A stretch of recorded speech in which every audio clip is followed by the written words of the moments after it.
People were scared that throughout the city in Dortmund there was more attacks to be happening. Unbeknownst to investigators, just after the bomb went off and the players of the team were shell-shocked, the person who had masterminded the attack was actually sitting in the hotel eating steak and sweet potatoes.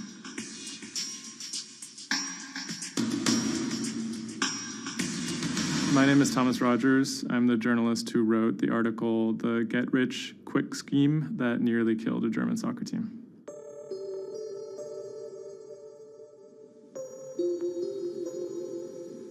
Dortmund is a mid-sized city in the western part of Germany in a state called North Rhine-Westphalia. And it's a former industrial city that's kind of fallen on hard times in the last few decades. It was severely bombed in the war, so the center of the city is quite stark. Some of the few high points include its soccer team. My name is Ike Henning. I'm a reporter with Bloomberg News, and I'm a great fan of Borussia Dortmund. Dortmund fans are super loyal. On all match days, the entire city is in black and yellow. It's like a religion. I think more than most German cities, soccer does play a very large role in the identity of Dortmund. In October of 2000, the BVB became the first team in the Bundesliga to actually go public. Salaries for soccer players in the Bundesliga have gone up very dramatically. With such high prices, they thought that by going public, they would be able to compete better with big teams like Bayern Munich. Unfortunately, that didn't go too well. Dortmund bought too many expensive players, high wages, and the club almost went bust in 2005. The price of their shares, it has sometimes gone up, but mostly gone down since they made that decision. So on April 11th, 2017, the team was staying in a hotel on the outskirts of Dortmund. Match days are always special in Dortmund. Everyone is looking forward to it. The team always meets in the same hotel ahead of matches.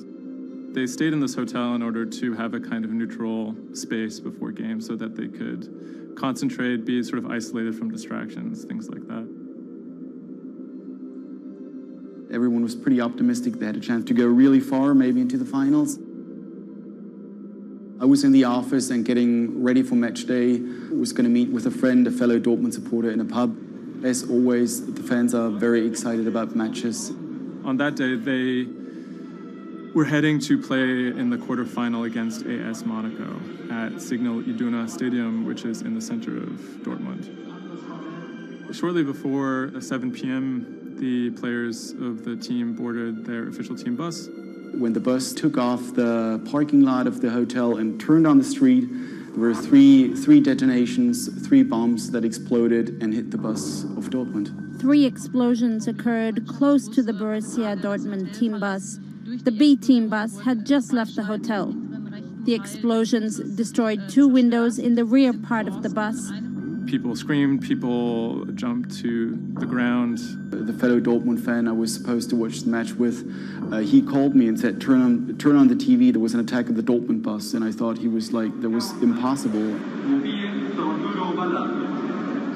Some of the players screamed at the driver to keep driving as fast as possible because they were worried that people might storm the bus. German investigators say the explosive devices used in the attack on the Borussia Dortmund bus contained metal pins, and that one had pierced a seat headrest. Unbeknownst to the team members, the actual mastermind behind the attack was, as they were disembarking, the bus was actually eating steak and sweet potatoes at the hotel they had just left. Authorities are attempting to verify a letter left at the scene claiming jihadists were behind the attack. Because there had been a series of attacks by Islamic terrorists in Germany and Europe, there was widespread suspicion in the media that this was another Islamic terror attack. 3 letters were found at the site of the bombing that took credit for the attack on behalf of Islamic State. There were, however, reasons to doubt this particular narrative. It would actually be a surprise if ISIS were actually part of this attack. Possibly could be employed by other groups like the far right wing to try and shift the blame. The letters had some strange qualities. They were written in a strange German that used big, sophisticated words, but had basic grammar mistakes, as if someone was native German speaker but pretending to be a foreign person. Federal investigators have detained one man suspected of links to Islamist terrorism, one of two suspects whose apartments were raided this morning. Shortly after the bombing, a man in Austria named Rudolf, who was a big BVB fan, he noticed that something strange was going on the stock market related to the team's shares. He emailed the lawyers of BVB, who then forwarded that email on to investigators. The email stated that someone had bought 60,000 BVB put options, a wager that the value of the shares of the team would fall below a certain amount at a certain date. Why would someone buy that ahead of a match and then 3 bombs go off? Something isn't right here. For the person to make money off of that, it required the stock to go down quite a bit in a fairly short period of time. And it wouldn't just be the team losing a match, it would require something much bigger than that. There was another big red flag about this purchase, which is the fact that it had actually been made, number one, on the day of the bombing, but also from an IP address that had been traced to the actual hotel where the bombing had taken place. When 3 explosions targeted the bus carrying the Borussia Dortmund footballers on April the 11th, written notes left at the scene claimed the attack was the work of ISIL. The truth, as is now alleged, is remarkable. On April 21st, the police arrested a man in a southern German city called Tübingen. He was on his way to work, and his name was Sergei Venegold. He seemed like an unlikely suspect because he had no known connections to the Islamic terror world. He didn't seem like a far-right extremist. He didn't seem like a left-wing extremist either. He seemed to be a completely unremarkable young man. A 28-year-old German-Russian man, named only as Sergei W., stayed in the same hotel as the players on the night before the bombing.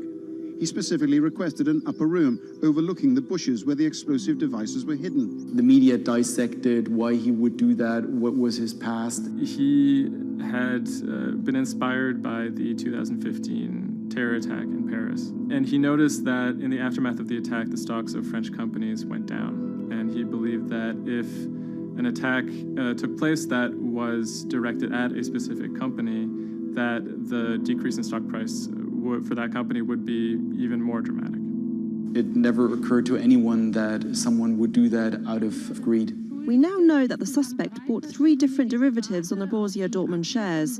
With all these derivatives, he bet on falling shares. The suspect bought the majority of these financial products on the 11th of April, the day of the attack.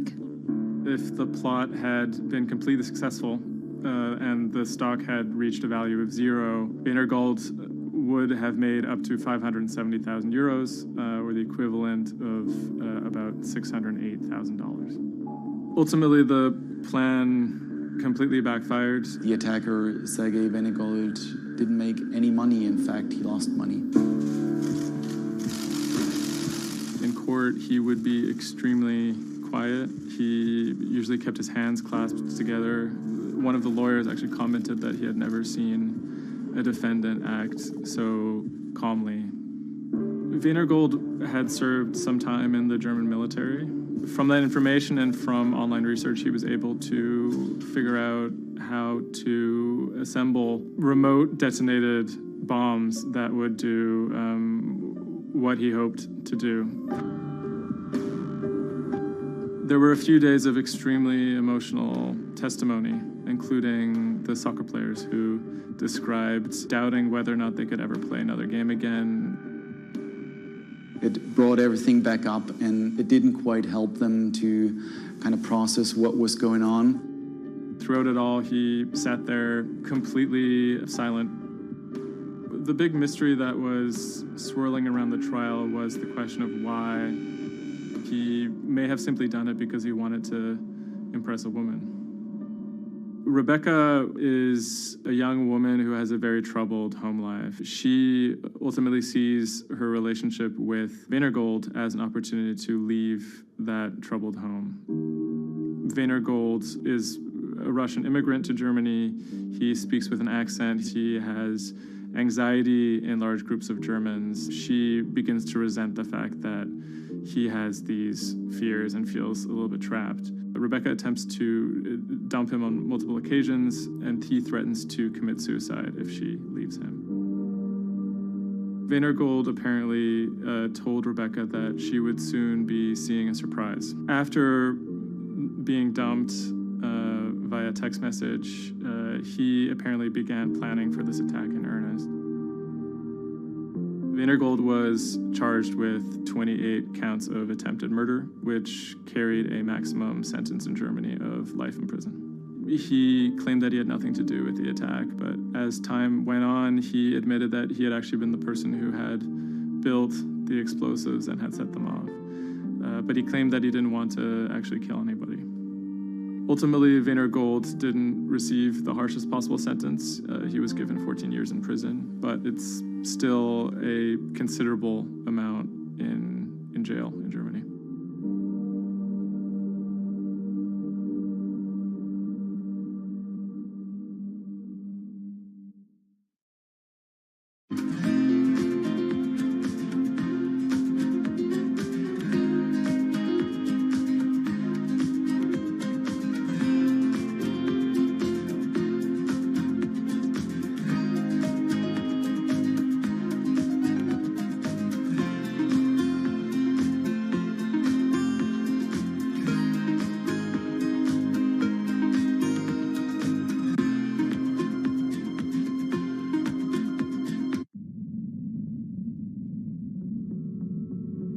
The threat of an asteroid hitting Earth is very real.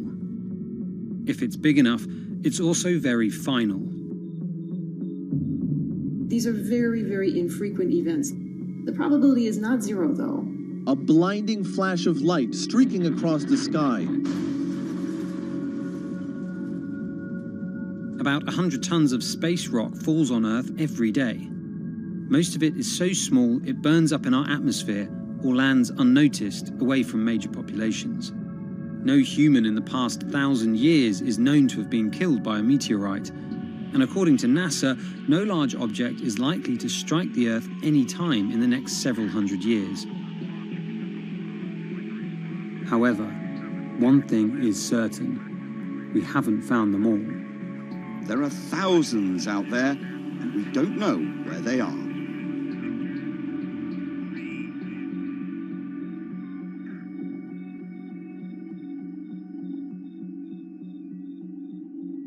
There are a lot of asteroids in our solar system. They number in the billions.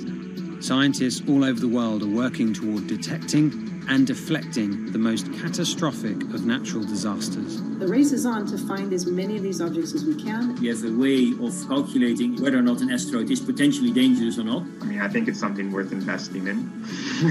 It's our existence at stake, right?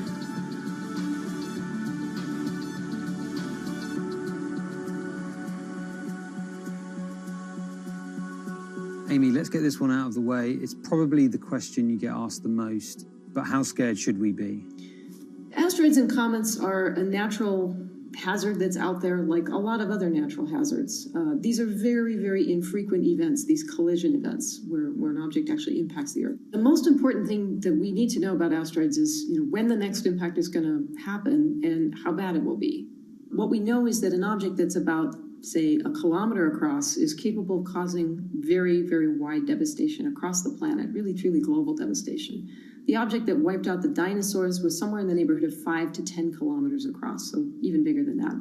At a kilometer, it's still going to be very bad and it will have global effects.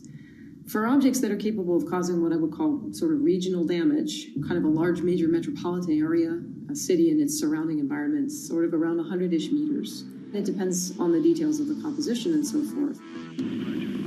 By the 1980s, NASA was cataloguing near-Earth objects. In 1994, stargazers watched as comet Shoemaker-Levy 9 hit Jupiter. The resulting zone of chaos was estimated to be as large as the Earth, and the event became a turning point in the search for asteroids and comets in our solar system. In 1998, Congress tasked NASA with finding 90% of asteroids and comets 1 kilometer wide or larger. Soon after, Hollywood blockbusters Armageddon and Deep Impact brought attention and fear to the masses. The great news is that the vast majority, more than 90% of all the really large 1 kilometer near-Earth objects have been found. The challenge now is working down to these smaller sizes that are still quite capable of causing a lot of damage, but they're just harder to spot because they're fainter, they're smaller. Can you give us a sense of how many are out there in our solar system? We know that there are a lot of asteroids in our solar system. They number in the billions. Most of them, however, are between Mars and Jupiter in what we call the main asteroid belt. This is a region of space where most of the asteroids in the inner part of our solar system live, and they stay there for many billions of years. There is another population, though, that kind of leaks inward and gets into the region somewhat close to the Earth, and we call these near-Earth objects. We think that there are millions and millions of near-Earth objects that are out there in the total population. As of today, we know of sort of around 20, 25,000, something like that. When we first spot an object, we really know very little about it. We just see something moving across the sky. So all you get is just sort of a handful of snapshots, just enough to be able to tell that this isn't an asteroid that we've already seen before. And then once we can calculate the distance to it, we can now start to make predictions about its true size. Is it large or is it small? So we have a lot of information that we have to get pretty quickly to really understand what's going on. Finding asteroids is just one piece of the puzzle. Planetary scientists are extremely skilled in determining the orbits and speeds of asteroids based on relatively small amounts of data. NASA runs simulations of the trajectories asteroids could take, which is useful but time-consuming. A team of scientists in the Netherlands have found a way that could buy us more time. Our method is very quick.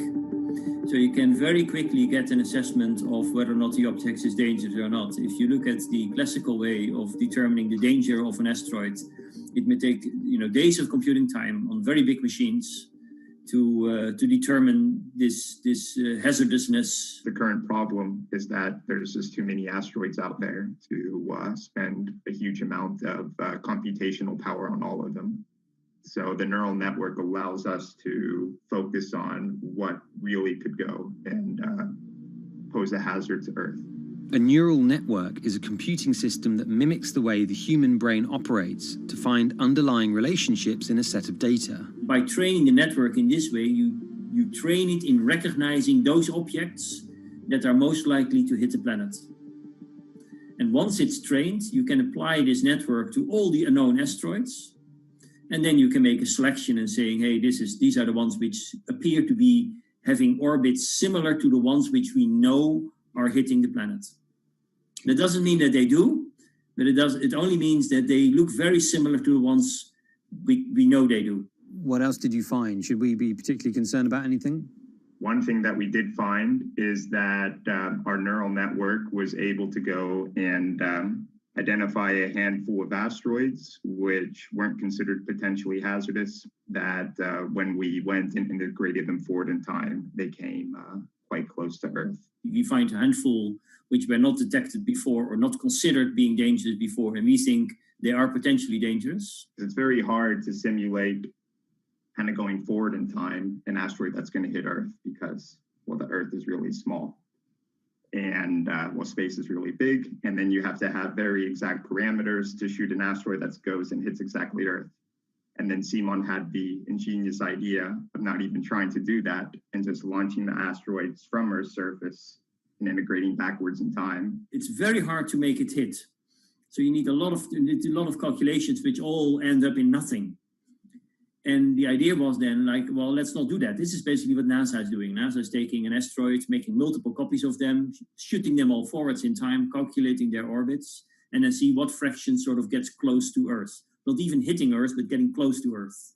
And that they call it a potential impactor. So you calculate the solar system forwards in time for, let's say, 1,000 years. And then you launch asteroids from the surface as if they, if you go forwards in time, would fall on the surface. You calculate them backwards to today, and then you get your orbital parameters of today's asteroid, which you know will land on the planet. And those you can use as known impactors and compare with all the other asteroids in the solar system. Can simulations and AI, can those things fill in the gaps where perhaps telescopes and other imaging tools can't? Absolutely. Since the observations get more complex, the physics gets more complex. And if the physics get more complex, the mathematics becomes more complex. And at some point, you can't solve your problems analytically anymore. And then this is where the computer comes in. Now we have this trained neural network. We have a way of calculating in a fraction of a second whether or not an asteroid is potentially dangerous or not, and therefore deserves more attention or more time to spend on for really finding out if it is dangerous. When it comes to hunting asteroids, time is critical. What we can do about a potentially hazardous object depends a great deal on what we know about it and how much time we have before the encounter. We'd really like to find them when they're decades away, because the more time you have, the more options you have, and the less energy it takes to move an object aside. It also means we might not have to resort to launching a nuclear warhead at an asteroid. Until recently, pretty much our only choice. That's an option of last resort, in my opinion, yes. We have lots of options available. You can just simply bump into the object and just nudge it out of the way. That's one possibility, and that's kind of, in a way, sort of the simplest thing to think about, just nudging it off its path a little bit with, a massive object, a spacecraft, let's say. It's just kind of like bowling, if you will. If you have a long time or a long stretch of runway in the lane, just a very small twist on the bowling ball will make a big change in where it ultimately ends up. Another option would be something where you take a very big, massive spacecraft and you park it next to the object and you use the force of gravity as a towing rig. That takes longer, though, and you need to be able to send a pretty massive spacecraft, and it obviously depends a lot on how big the asteroid is. Other options start to get more and more complicated, and they range from painting one side of the object a white color and painting the other side dark, and then letting the pressure of light sort of perturb its orbit. In a departure from the lab and computer simulations, NASA has real plans to rehearse kinetic impact deflection. In 2021, the agency will launch DART, the Double Asteroid Redirection Test mission, which will intercept a 160-meter asteroid in 2022. Better to practice now before we have to deal with an actual threat. In the meantime, discovering asteroids is our best bet. Thousands of scientists and amateur astronomers around the world make up an informal network that survey the heavens. But that may not be enough. NASA wants more resources to map our solar system and better technology. We need to ramp up our network of sensors, and also we need to just continue to strengthen our network of international observers so that we can get follow-up, because we find these objects when they're distributed all over the night sky. Once we get more observations, we get better data, we can make better predictions. If you look at the big impactors we have had in the last, let's say, 20 years, or maybe 30 years, or 50 years, most of them we haven't seen coming. So the real danger, I think, comes from the objects we don't know about, and not from the objects we do know about. This particular natural disaster, like a lot of natural disasters and like climate change, is a problem of the global commons. So the thing that we risk collectively is that it sort of then becomes nobody's problem, and nobody takes ownership over it. The asteroids are all over the sky. They just truly cross boundaries and borders with a second's notice. I kind of imagine in the future maybe lots of small satellites around the Earth that are always going and looking outward. I mean, I think it's something worth investing in. It's our existence at stake, right?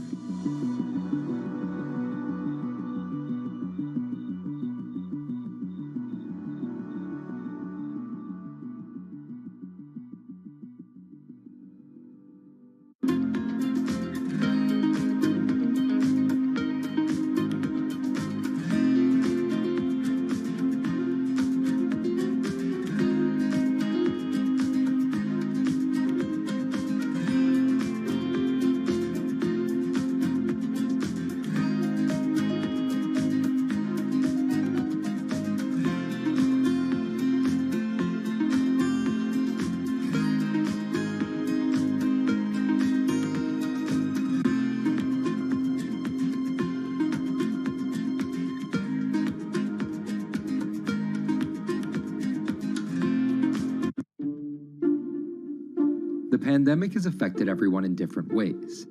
Some pass the time by baking. Homemade sourdough bread. Do I need to say more? Some chose to binge watch Netflix. It's your game.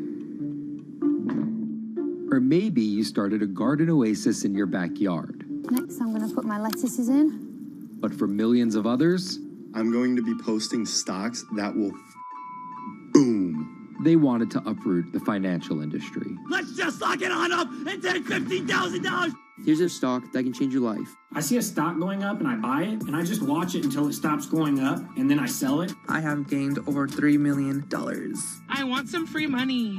I don't think you can overstate the online communities or social media's influence on financial markets. A large group of inexperienced investors who discuss their plans on social media platform Reddit have shaken up the stock market in a big way. The stock that everybody's talking about right now is GameStop. Video game retailer GameStop is set to continue their head-spinning ascent today. The revolutionaries on Reddit are spanking Wall Street's ass. The more these stocks go up, the more the big guys are getting creamed and losing billions of dollars. This isn't a wealthy person's game anymore. Anyone can play it. I took up a little bit of a new hobby and I am interested in day trading. As an investor nowadays, you don't have to look a specific way. You don't have to wear specific clothes. You don't have to be doing it from a trading floor on Wall Street in like a high-rise building in downtown Manhattan. The narrative of what's driving the markets is no longer being held in secret offices in New York and Boston of privileged people talking to other privileged people. It's right out in the open. It's on Twitter, it's on Reddit. From brokerage apps to Discord channels and subreddits to TikTok finfluencers, one of the last holdouts in the world of disruption, finance, is next in line.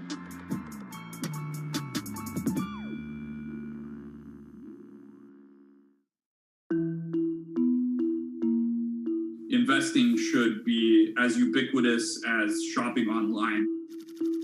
That's Vlad Tenev, the CEO of Robinhood, the online brokerage app, talking about how he wants his app to disrupt the world of stock trading like Amazon disrupted the world of home shopping. And I think that speaks to exactly the mission that a platform like Robinhood has, which is to democratize investing. Robinhood was started in 2013 by Vlad Tenev and Baiju Bhatt in, where else, Silicon Valley, as an alternative to the big brokerages, but with one big difference. As they were building the social network around finances for people, they realized that there was a gap in the market and that free trading could become something that they could bring to the markets, they could disrupt the industry. While no-fee trading is industry standard today, it was unheard of when it was first introduced. The online brokerage industry was really innovative when they came on the scene 10, 15 years ago, but they kind of stopped innovating where you haven't seen those commissions come down beyond $5 or $6 or $7. Robinhood think that by offering zero commission that they're going to push people onto this platform. And on top of no-fee trading, the customers Robinhood was courting have been long overlooked in the world of finance. So the typical customer of a Charles Schwab, for example, is putting a lot more money in that brokerage account than the typical customer at Robinhood. Even today, with all of its popularity, the median account size is about $240. There's Fidelities and the Schwabs and the E-Trades of the world. They look down their nose at those kind of accounts. I don't want a $1,000 account. They're just a headache. I want a $100,000 account. And this is key here, right? Because the thing about Robinhood that's different than every other single brokerage platform is how easy it is to use. The design of the Robinhood app really has in mind a user who might be coming at this absolutely cold. The fonts are very well sized, the shapes, the colors, all of that is something that the founders of Robinhood paid really close attention to. And by creating an interface that catered to a newer investor, they were able to gather a pretty healthy group of customers. And by 2019, they had about 10 million customers. Those 10 million customers were a huge success story for Robinhood, but no one could have predicted its explosion after the arrival of COVID-19. Remain indoors to the greatest extent and 100% of the non-essential workforce must stay home. What we saw when the pandemic hit was the growth of Robinhood users absolutely turbocharged. And oddly, you saw this surge in interest in stock trading. Then they saw the absolute surge in 2020 in customer growth. And now, by many accounts, they have more than 20 million customers, which is pretty extraordinary. So the next step for them is... Okay, traders, hello again. As you can see, position closed on Bitcoin. We made 2,500 pounds. Well done, guys. All of you guys who decided to trade and decided to hold Bitcoin for a couple of days. Well done. We made a profit. It's all about how much you decided to invest. In our case, we made 2,500 pounds. Okay? Stay safe, guys. Have a great day, weekend. If you decide to move away, but stay with me. Don't go anywhere, and I will try to find new chance, new opportunity for you to trade. Okay? I'll speak to you later, guys. Economy's breakout successes. Robinhood traders, as they're called, became the shorthand explanation for the frenzy of often speculative retail investing after the pandemic lockdowns. Kids wake up in the morning, they go on Robinhood. They're, in the shower, they check Robinhood. Kids are learning how the stock market works at 18 while they're at school, checking their phones in between classes because notifications pop up telling them what their stocks are doing that day. With these new tools, millennials and Gen Z are investing in the market in ways their parents could have never even dreamt of. That is sort of key when we talk about the divide between older and younger generations, is that the younger generation is exposed to so much more information and tools at their disposal to do what they want in the market. The older generations, you never had the technology or the cost structure that you could play the markets like you can today. So you were stuck with giving your money to a professional investor and paying them a fee to do it. When I speak to young kids, they tell me, I'm making mistakes, I'm losing money. I'm not a perfect investor, but I'm 18, and by the time I'm 30, which will be, 10 years from now, I'm gonna have interacted with the markets for a decade. And so it's a learning experience more so than anything else. And you can look at it and you can say, wow, that's risk-taking, that's dumb, but if you could possibly shave 10, 20 years off your working life versus adding 5 years, I don't think you can fault people for that. But Robinhood is only part of the puzzle.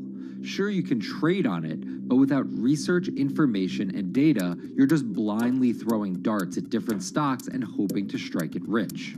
Wall Street forever has always run on what we now call narratives or memes. People telling rumors to each other have been around for 100 years. On Wall Street, information is its own currency. Historically, either you had it or you didn't. And the people who had it had a huge advantage. In the past, those narratives and memes didn't have a network effect. It would be one person telling another person over the phone. In fact, when I broke into this business in the 80s, a lot of people used to complain that they weren't on the call list to get those ideas. Social media changed all of that. Fast forward to 2021, that's being done on the internet now. And that's being done on Discord and Twitter and StockTwits and Reddit. And the impact is very similar, but orders and orders of magnitude larger. As social media has played a bigger part in our lives, it's also played a bigger and kind of more important role in how people find investing ideas online and on these platforms. How do those ideas spread? On TikTok. Yes, that TikTok. Soon may the weatherman come to bring us sugar and tea and rum. People aren't just going to it for sea shanty videos. The personal finance hashtag on TikTok has garnered 3.5 billion views from its 1 billion monthly active users. By comparison, videos found under the cooking and health tips hashtag have 2.6 and 2.1 billion views respectively. The trajectory of Robinhood and TikTok were literally on par. What happened in the stock market this week? So the word of the week is expectation. People aren't just going absolutely to essential that you guys understand the risks of shorting. And Kayla Kilbride and Kyla Scanlon are two of those financial influencer TikTokers, also known as finfluencers. I think people still care about fashion, they care about culture, but it's also like there's this big behemoth thing called the stock market that we really don't know a whole lot about, and it's gatekept behind the industry. And so people like want to unpack that. And so my audience is, a lot of them are younger investors who are looking to hone their skills. Tech in right up. Kyla and Kayla are two of the more, let's say, professional TikTok influencers. The Tesla ARK Bitcoin Biotech Risk Cluster. I've been trading since high school, and it was a really interesting way for me to fill out my decision-making frameworks and to think about thinking. And I think that the more that we can have people thinking about finance, the better that we're going to progress as a society. I think it's a huge gap in our educational system. If you're going to buy an option for a stock you think is going to go up, it's a call. So think of it like this. I made the options video where I was like, options are just like shopping. Rumor has it that this pallet's about to go up in price. So if I come in tomorrow, can I still buy it at said price? And a ton of women just like attacked that video and were like, you explain things so much better than my boyfriend or my professor, or like I could sit and listen to you all day. And I was like, this is what I was looking for. But TikTok's algorithm does not reward calm and measured videos about responsible investing. It rewards this. Watch this video for 30 seconds and you'll be rich for the rest of your life. I try not to say the A word, the ALGO word, because TikTok listens to us. The algorithm does impact how you feel. You know, you do notice which videos do better versus which videos do worse. How do you catch someone's attention in less than 60 seconds? And how do you make it something that they're like, I need this in my life? Nearly impossible to do that in 60 seconds. But the people who perfect it are the people that you're going to watch and going to stick around. And where people are sticking around? Reddit. And its nearly countless subreddits about finance. And by far the biggest one of those is Wall Street Bets. There's a lot of social media platforms out there, but Reddit is like the social media platform for finance. Places like Wall Street Bets is where it all goes down. Started in January 2012, it wasn't long before Wall Street Bets adopted a 4chan-like etiquette, leading to their tagline, like 4chan found a Bloomberg terminal. We had all these unexplained stock moves, and we would be grasping for why stock XYZ jumped 20% in a day. And you would look at Wall Street Bets, and you would see people there talking about buying options in that stock, and it sort of, squared the circle, so to speak, and started making sense. And it was at that point that it was like, wow, we have to start paying attention to this. Some people on the platform really spend tons of time, and others are just looking for entertainment and to have a little bit of fun, effectively gambling or looking for an outlet, trying to make a little bit of money. Then on top of all of that, there were stimulus checks. Now, clearly this money is going to people who need to use that to eat, to live, but there's a lot of people who use this money to invest in the stock market. And it's not just stock tips. People quote-unquote YOLO their entire life savings or stimulus checks on a single stock. They post what is called gain and loss porn, screen-grabbing staggering hits and misses on stocks for the entire community to see. I am about to lose everything. And while some of the people on Wall Street Bets are novice investors, the community contains multitudes. In one respect, what it did show us among these network groups is they are very sophisticated. They're not a bunch of ignorant people talking to other ignorant people. And this is where the pieces of the puzzle all come together to wreak havoc on Wall Street for a solid week in early 2021. It's pretty clear that the combination of more people having retail brokerage accounts and trading apps and more people being stuck at home looking for some kind of entertainment and some kind of community online came together in this very singular way.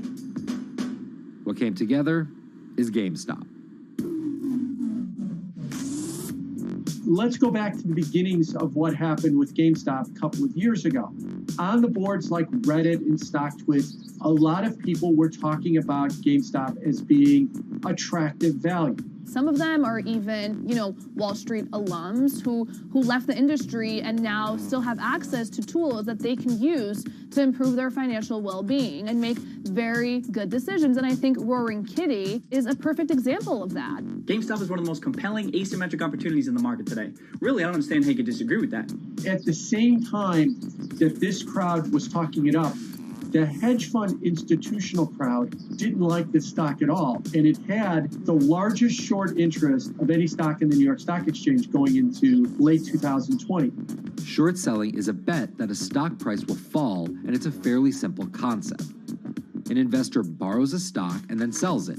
The investor is betting on buying the stock back later for a lower price before returning it to the original owner, pocketing the price difference.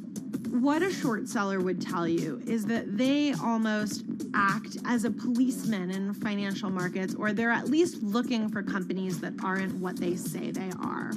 And that can range anywhere from an outright fraud that some short sellers try to expose to just a company that's not worth as much as investors think it is. The problem is, if the stock price rises, the short seller has to come up with the money to buy the stock back. And the more it rises, the more it costs. And that's what's called a short squeeze. And the hedge fund Melvin Capital was on the wrong end of that squeeze. Melvin Capital lost over 50% of its money in the month of January alone, just from being caught in the short squeeze of the stock. This is where the disruption comes in. One of the most wild stories you're ever going to see. GameStop shares absolutely going nuts. In less than a year, the company's stock has jumped from less than $3 a share to almost $350. Cheers, everybody! Roaring Kitty has turned $50,000 or so investment into some $14 million.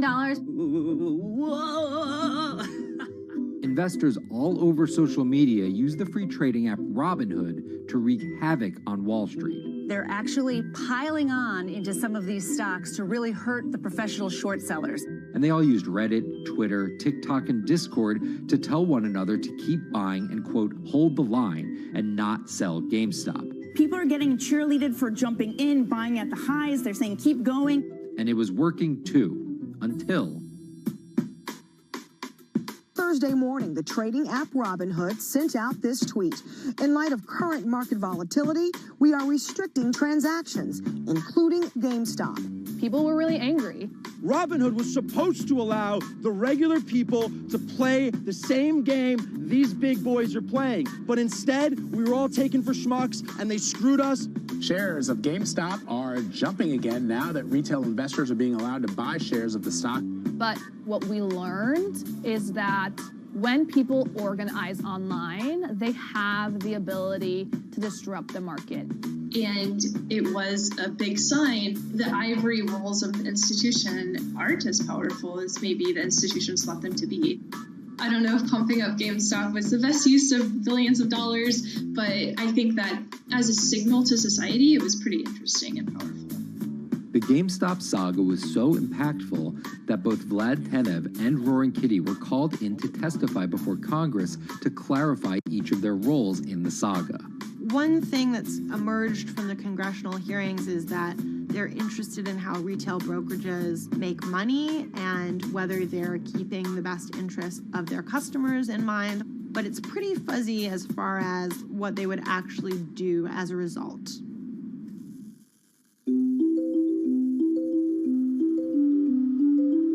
While the frenzy around GameStop eventually subsided, it didn't take long for retail investors to find other areas to invest their money. Take a look at Bitcoin going bananas over the weekend. Bitcoin forms a brand new all-time high. It was after GameStop started to drop that we saw Bitcoin really go up to over 60,000. How much further does this rally have to run? It's compelling to say that money shifted from one venue to the other. While correlation doesn't equal causation, there's a chart out there showing an inverse correlation on meme stocks going down and cryptocurrencies going up. There's definitely an aspect where people are making money on stocks and then moving, they're agnostic, they're not hedge funds. They can invest wherever the hell they want. It's a classic sort of momentum trade. They're going to wherever the winners are and they're willing to jump on and, ride it. So whether it's meme stocks like GameStop, meme coins like Dogecoin, or entirely new ways to invest in art like NFTs, the new kind of retail investor is making its presence known. Over the next 10, maybe 15 years, you're going to continue to see, whether by choice or by force, that baton go from older generations to younger generations.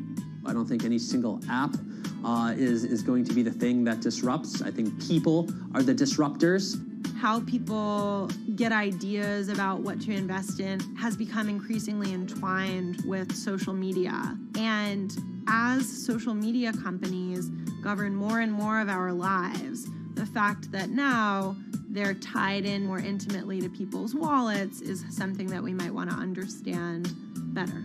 Usually what disruption, I think, means is technology comes in, whether it's blogs to the newspapers or online retailing to brick and mortar. They come in and they're in the same business, but they just do it in such a gigantic cost savings that it causes everybody to switch. Well, that's the risk that happens here, is that it's so much cheaper to just manage your own money. We're not there yet, but costs and conveniences are moving in that direction. So I'd say, Wall Street, you haven't been disrupted yet, but you could be in the coming years, and that the final chapter on this story hasn't been written.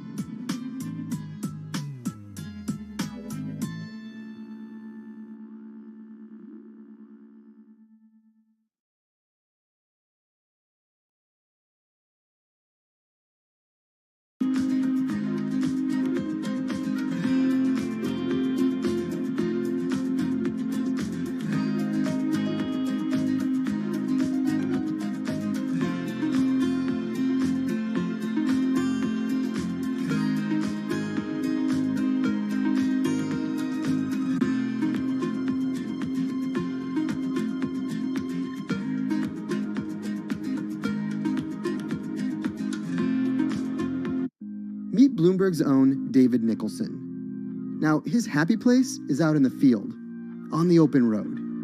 But like the rest of the world lately, he's been working from home a lot more than he's used to.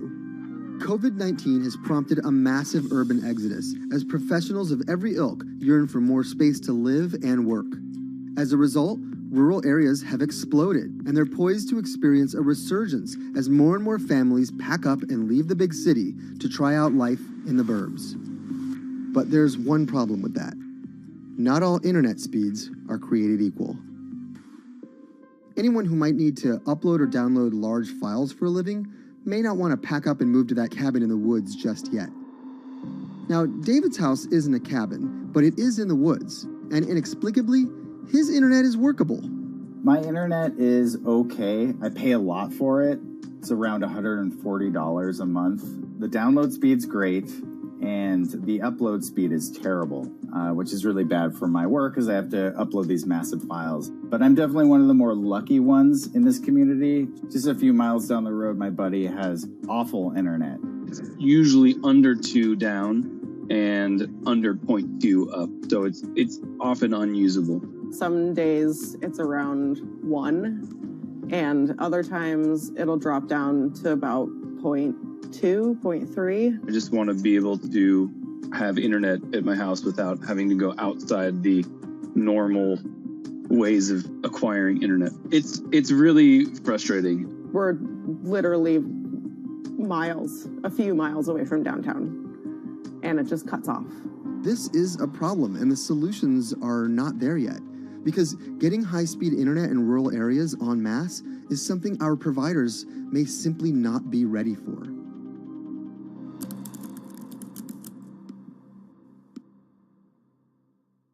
If your internet service doesn't have fast download and upload speeds, then you don't have high-speed harmony. You have. Americans on average pay about $70 a month for internet at home. But in rural areas, it could cost a lot more for a lot less service. So the pricing for a fixed wireless provider here can be something between $80 and $150 for about 25 megabits per second. However, gigabit service, which is 1,000 megabits per second and symmetrical, is running at about $119 a month or $130 a month. That's John Paul. He co-owns Spiral Fiber, an internet service provider here in Nevada County, California. And for the past 10 years, he's been trying to bring an affordable fiber optic network to town. It all started when he applied to be part of the pilot program for Google's fiber service. Across the country, civic boosters have been going to extremes, chanting, singing, Google in the morning, and marching, trying to get the search engine giant to look at their town. The internet these days is crucial to be in the world, to be a part of the world, and to be connected to your community. Google ultimately went with Kansas City, Missouri, which left Paul on a mission to get funding to lay out fiber optic networks for gigabit service. Over the next several years, he would attend conferences and pitch venture capitalists and apply for grants to make his vision come to life. One of the biggest roadblocks to building infrastructure for the internet here in the United States are the existing large providers. They have their land staked out. They would prefer that nobody come in and compete against them. In 2013, we applied for a grant. We went down and met with the commissioners at the California Public Utilities Commission. It was an arduous process to get funded, but we finally did against all odds. We got a $16 million grant, and then we went out to seek venture capital. Then, in March of 2020, the pandemic hit the world.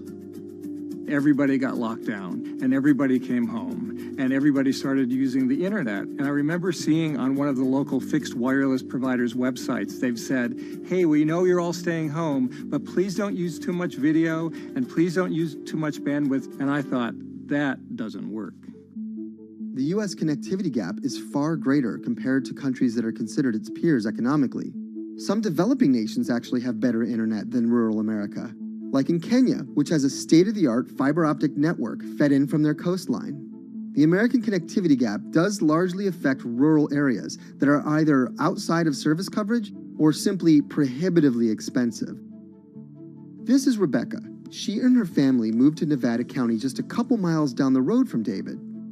They took for granted that high-speed internet would just exist in the area, and it's not something they even bothered to check on before buying their house. Turns out, all they got was dial-up. We wanted to move where we had a little more space, room for the kids to run around, just be out in the mountains a little bit more. Having come from a bigger city area where Wi-Fi is pretty readily available, we hadn't really considered that in our purchasing of the house, whether that would be an option or not. When school started, and now that we are remote learning with our children and we're doing everything from home, we didn't have the option to do that at our house. So every day when school would start, we'd have to pack the kids up and we'd go to my in-laws' home. They have a little cabin up in this area that does have Wi-Fi already. Rebecca's situation is the norm in rural America. According to data from the Federal Communications Commission, just 4% of urban Americans lack access to broadband internet. That's compared to almost 40% of people who live in rural areas. While that was the case, there were also racial and socioeconomic divides in terms of who had that access. In addition to that geographic difference, low-income African-American students, Latino students, and first-generation college students were more likely than others to have only one device at home that's shared among multiple siblings and or lack access to that actual connection. For most American towns, there's also a lack of competition, forcing internet prices up. And large providers like AT&T and Comcast aren't incentivized to expand service to these rural communities. This is how Xfinity makes life simple, easy, awesome. So in our area, we have a small imprint of Comcast, but they're not going to go out to the more rural areas. It's just not cost effective for them to do it as a large company. In order to lay fiber cable, you're actually physically digging trenches into the ground. And for internet service providers, they're primarily focused on maximizing their profits. And so the fewer customers you have, in any square mile and the more fiber you have to lay, that's just kind of harder to pencil out from a purely economic standpoint. AT&T released a statement on the matter, expressing the need and desire for government assistance to fund fiber optic expansion to areas deemed unprofitable. Comcast released a similar statement encouraging more public-private collaboration on this effort. Federal agencies do offer grants to help communities build broadband networks, but many have argued that there's not enough flexibility on how to use these funds. The COVID-19 relief package passed by Congress in March and signed by President Donald Trump awarded $43.3 million to 51 projects on the East Coast alone. But it also stipulated that these projects needed to be up and running by December 30th. For contractors who plan projects months and years in advance, it's a scramble to rearrange their schedules to meet that deadline.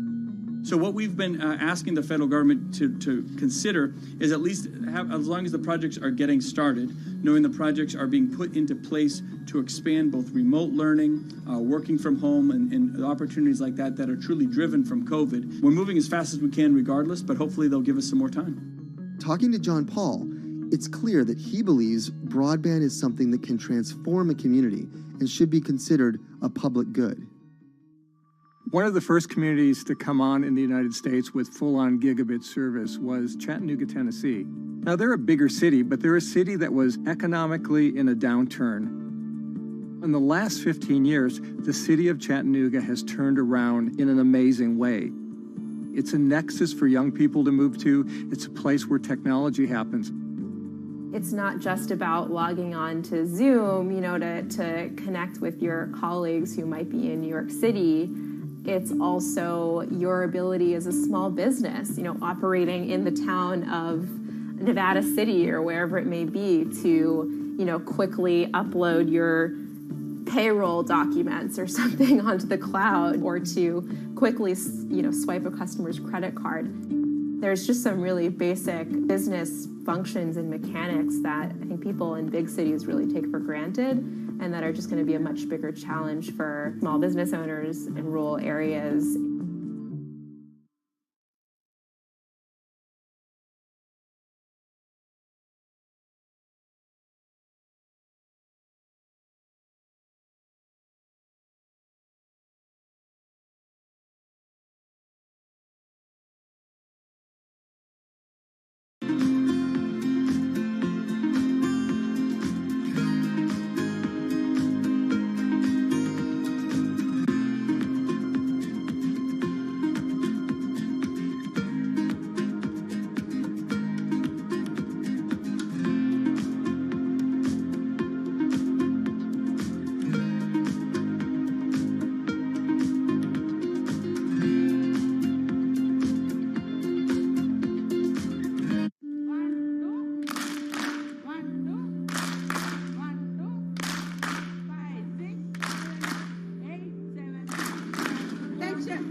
Historically, the marginalized people, you call them as untouchables or Dalits, they have been kept away from the center of the knowledge. Once you are born into a caste, it is very difficult for you to grow beyond that. You are stuck in that identity.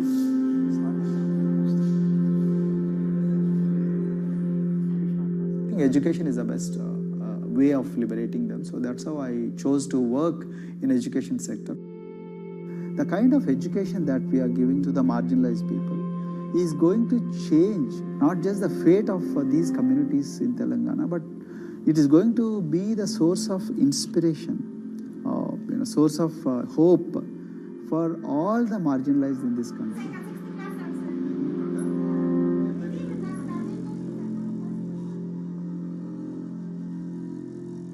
Greatest blight in India is the system of caste.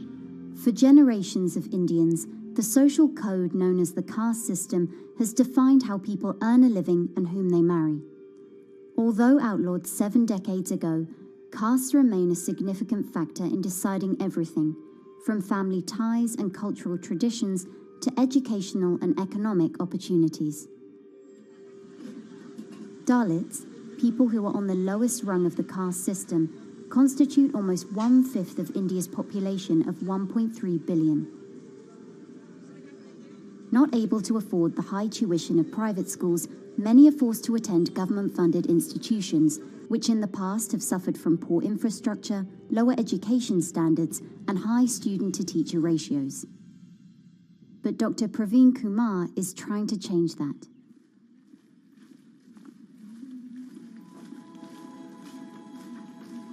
I am currently working as head of Telangana Social Welfare Residential Schools. So totally above 400 schools I manage. These are all residential schools for the students who are historically marginalized but talented and then poor.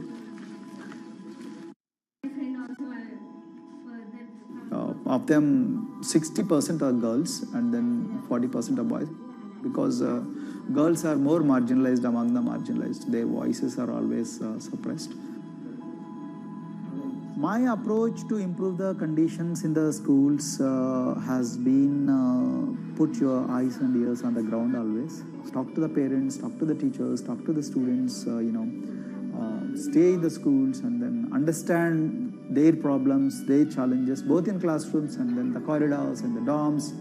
Then go to the dining halls and see what kind of food they are eating, and then go to their homes and then what kind of food they are getting and what kind of challenges the parents have. One of the important changes that I brought in after I took over was to complete the transformation of mother tongue to English medium, because English medium, as I said, English is the language of emancipation, a language that connects you to the whole body of knowledge in the world. So we had to train a lot of teachers. Refer to the dictionary also, okay, and find out the new meanings. As well as describe about. Hey, Richita, how are you? Hi, Sindhu. Fine, thank you. And how about you? I'm fine too. It's been a long time. Identity is extremely important. There is a scientific evidence to prove that your sense of identity is extremely crucial to your growth as a successful human being in your life. If you accept an identity which is very humiliating, which reminds you of very painful past, I think that identity will not help you to grow. I'm not saying that you should forget your past. I'm not saying that, but that should not be the bubble in which you must live always.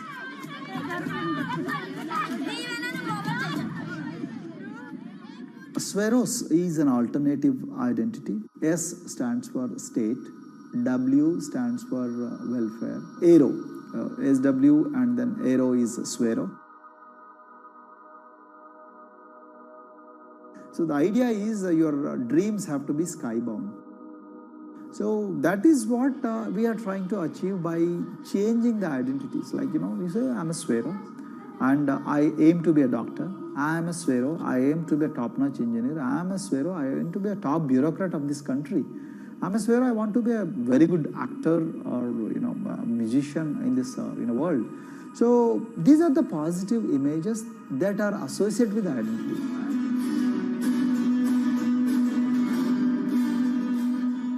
Just to give an example to you, in 2012, in our institution, we used to produce about 6 doctors per year. But because of our, this self-liberating ideology of Sveroism, we have, this year, we have produced about 189 doctors. This is phenomenal for any poorest of the poor people. You know how difficult it is to get into medical colleges in this country. So, but today, because of this ideology, the students have been able to achieve this, feat. Pujita has been a farm laborer, and her parents themselves are agricultural laborers. And then this girl used to sell vegetables, but thanks to the residential education institutions, she came to the Gaulido campus, and then she toiled very hard for 1 year, despite many problems. And today, I'm so happy to share with you that she has joined one of the prestigious medical colleges in the state of Telangana, Usmania Medical College, and then in future, she hopes to be a gynecologist. So this is the journey our children are hoping for. Similarly, the Mount Everest expedition. Mount Everest expedition, we are very fortunate enough to place the youngest ever female in the history of this world on the peak of Mount Everest. How did this happen? It's all because of an ideology that helps you to liberate yourself.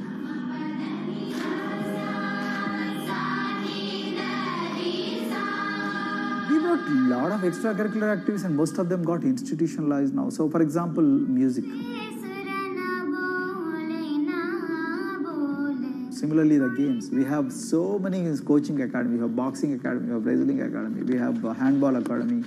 So we have, kabaddi, the traditional Indian sport. We have golf. We have introduced golf also. Like golf is generally played by so-called rich people, but today even poorest of the poor people also are being trained in golf in our schools. So our intention has been to give all 360 degrees, type of opportunities to the students, so that whoever is interested in whatever activity, they can go and then do it. Break the barriers, break the fence, at least mentally, because poor people have been programmed to be victims, programmed to be subjugated, programmed to be on the margins, always, programmed to feel inferior. We wanted to change on that. There are certain games which are exclusive to rich people. There are certain languages which are exclusive to middle class and upper middle class in this country. To put it in one word, the sole aim of introducing all these co-curricular activities is to break the stereotypes which are recklessly imposed on these people. Their stereotypes Dr. Kumar knows all too well. Born a Dalit, his grandparents were labourers and access to the village well was restricted. Dr. Kumar credits his parents' belief in the power of education with helping him realise his aspirations. He went on to join the Indian Police Service, attended Harvard University, and then began pursuing educational reforms back home. I attribute whatever I am today, it's to my mother primarily.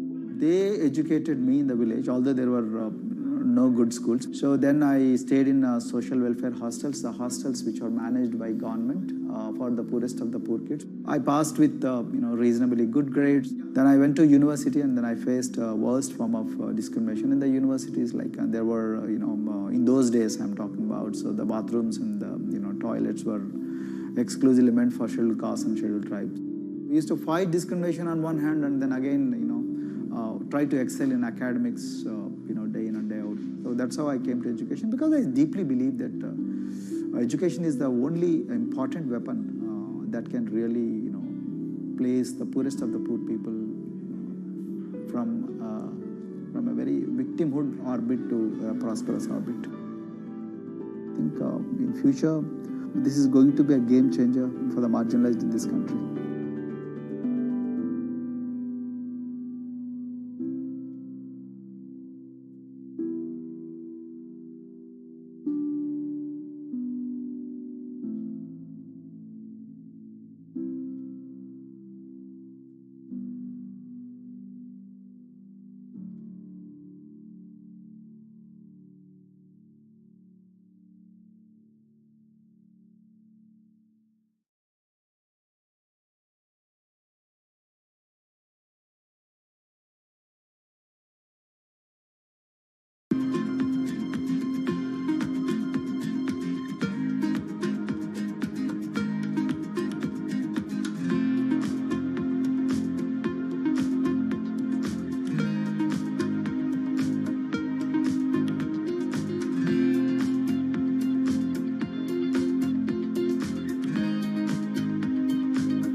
If you look at a thermal image of a city and then compare that to a map of vegetation, you'll find that where there's greenery, the temperature is lower.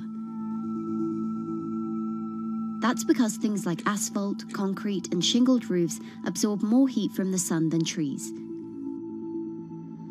This is the urban heat island effect, and it accounts for higher temperatures in cities, often by several degrees compared with their surroundings. It's becoming a huge risk to human health as growing urban populations exacerbate the heating effects of climate change. Heat waves kill more people than any other extreme weather event, more than tornadoes, hurricanes, and even floods. That's why urban heat island mitigation strategies are being studied in Singapore by a group of researchers.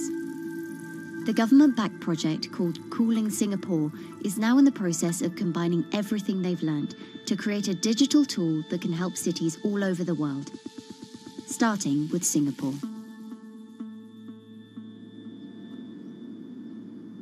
In Singapore, close to the equator, temperatures regularly rise above 32 degrees Celsius or 90 degrees Fahrenheit. And the city structures only make it worse. And that is also the case for Singapore, which is basically a concrete jungle, more urbanized, more developed city. And even in Singapore, what you have is a situation whereby there's a temperature difference of 7 degrees Celsius between the more urbanized and the more rural areas. The government has taken drastic steps to keep temperatures down. This is Gardens by the Bay, an award-winning park, and inside this greenhouse is a pleasant 24 degrees. That's because the dome, along with 24 nearby towers full of thousands of people, is chilled by what's probably the world's largest underground district cooling system. It uses a large central plant that cools water and then pipes it into banks, residential towers, an exhibition centre, shopping malls, and the city's iconic Marina Bay Sands hotel and casino complex. So one of the biggest perks of using this system for the buildings is that they can save 40% in terms of electricity usage compared to your traditional air conditioners. And with Singapore relying on natural gas for most of its power, this new system means emission savings equivalent to removing 10,000 cars from the city's roads. That has big implications for the rest of the world. If things stay as they are, more than a third of the world's electricity could end up being used to cool buildings and vehicles by 2050. As the world gets hotter, gets warmer, there is a greater need for air conditioning and as well as refrigerators, for instance. And the more people are buying these household appliances, the more energy usage they use, and they release heat more, and that then exacerbates climate change. It's a vicious circle. And so since 2017, researchers at Cooling Singapore have been identifying design solutions that reduce our need for so much cool air in the first place. One thing many cities have in common, and that's the importance of vegetation. That's a very important measure to mitigate the urban heat because of the shading effect, of course, and the psychological effects of the vegetation, and also because of the possible evaporative cooling effect of the vegetation. Vegetation can be, of course, on the ground floor in form of trees and shrubs, and you can walk under them. This is the so-called canopy layer that the vegetation forms above us. But vegetation can also go up the facades of buildings, and it can go to the roof of the buildings. Luckily, Singapore has been striving for the Garden City feel for quite some time. It was a vision initially introduced by then Prime Minister Lee Kuan Yew in 1967 to make life more pleasant for people. And today, Singapore is one of the world's greenest cities in terms of urban vegetation. Kampung Admiralty, a community centre that contains health facilities and social spaces, now provides more green space than the plot of land it was originally built on. It's topped by a roofscape of staggered terraces covered in local plants, which functions as a community park. And a village green in the centre that contains farm plots for residents to tend to. Park Royal on Pickering was designed as a hotel in a garden that doubled the green growing potential of its site. There's now 15,000 metres of sky gardens, reflecting pools, waterfalls, planter terraces and green walls. And the government has big plans as well. Singapore actually has a plan to plant 1 million trees and add more green spaces over the next 10 years. It is actually a mix of wanting to reduce the urban heat island effect, but on the other hand is also to get the people to be more connected to nature. But it's not enough. The city-state has still been warming twice as quickly as the world average over the past 6 decades. That's why Cooling Singapore has developed a catalogue of other potential heat mitigation measures. When you try to mitigate the urban heat island effect in a city or in any building, in a village as well, the first place to start is by shading of the windows. You have to keep areas clear so that the wind can move through it. Water of a certain depth can act as a very good thermal buffer. If you have to construct heavy buildings such as high-rises, at least you can make the surface, the facade, less heavy, and you can protect it from direct sun penetration. We have to make sure that no combustion engines will be in the city in the middle, in the medium to long-term range. So ideally, the electricity production is outside of the city, and you bring just the clean electricity into the city. You can at least minimize the use of energy in the city, and you can start to slowly convert the roofs, the facades of the city into production areas for renewable energy. In Singapore, unfortunately, this is a limited option, but in the long run, it could produce up to 20-25% of the energy, of the electricity needed in Singapore if all the roofs and the areas in the buildings, on the facades would be used to do that. With so many different ideas, Cooling Singapore is also designing a virtual model of the city to test them out. It's called a Digital Urban Climate Twin, or DUCT, that will calculate how each element of the city's design will impact the urban heat island effect.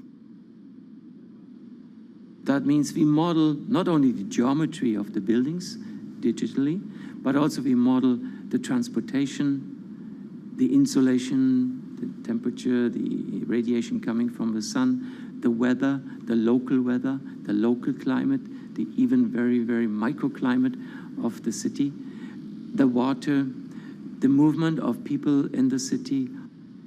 We can invent scenarios, we can design scenarios, test them before we actually build them, and if they test very well and we are sure that they will function, then we can start to build them and put them into reality.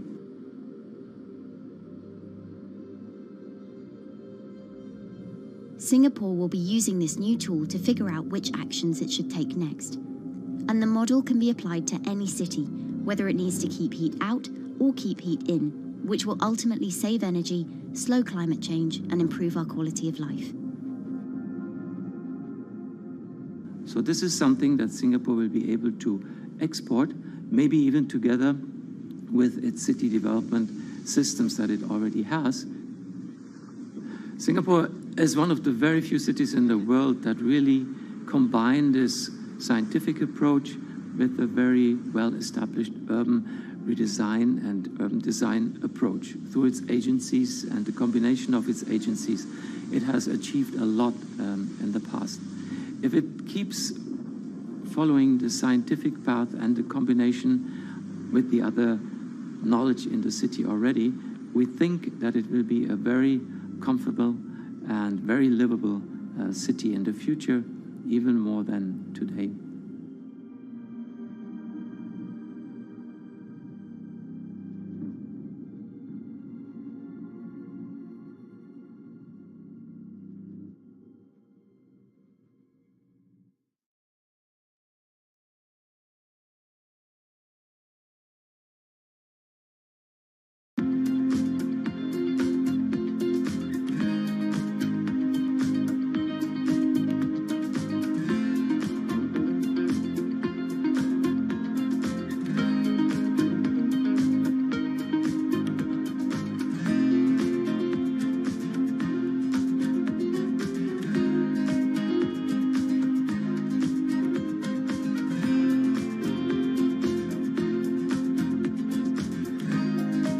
Times are tough.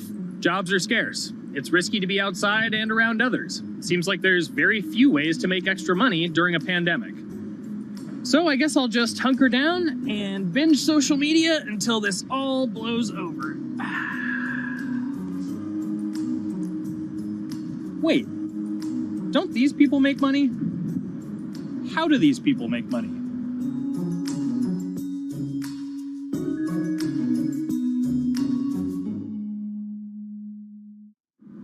Streamers, YouTubers, Twitch stars. How do they make money? Is it a lot? Is it a lot of work? I know, I gotta ask somebody in the biz, and I got just the guy, Austin John Plays.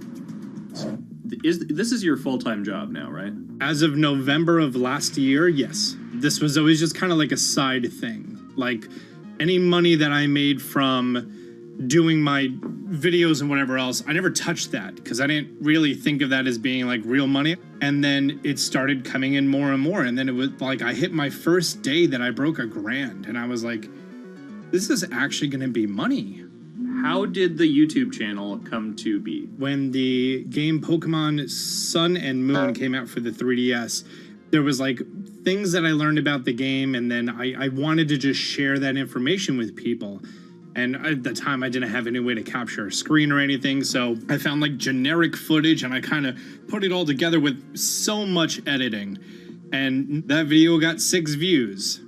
And then 2 days later, I made another one, and that one got 12 views. And then I just started pumping out more and more content, and people were like, this guy knows what he's talking about. It really just started building on top of itself, and then it was like, my channel really focuses on tips and tricks. So I play a straight 18 hours, and I'll finish the game or get to about the 40-hour mark, and then I'll make my first video. While I'm going through, I have a giant notepad and just scribbles everywhere, and I make these notes of like the things that stumped me, so I know the things that may stump other people.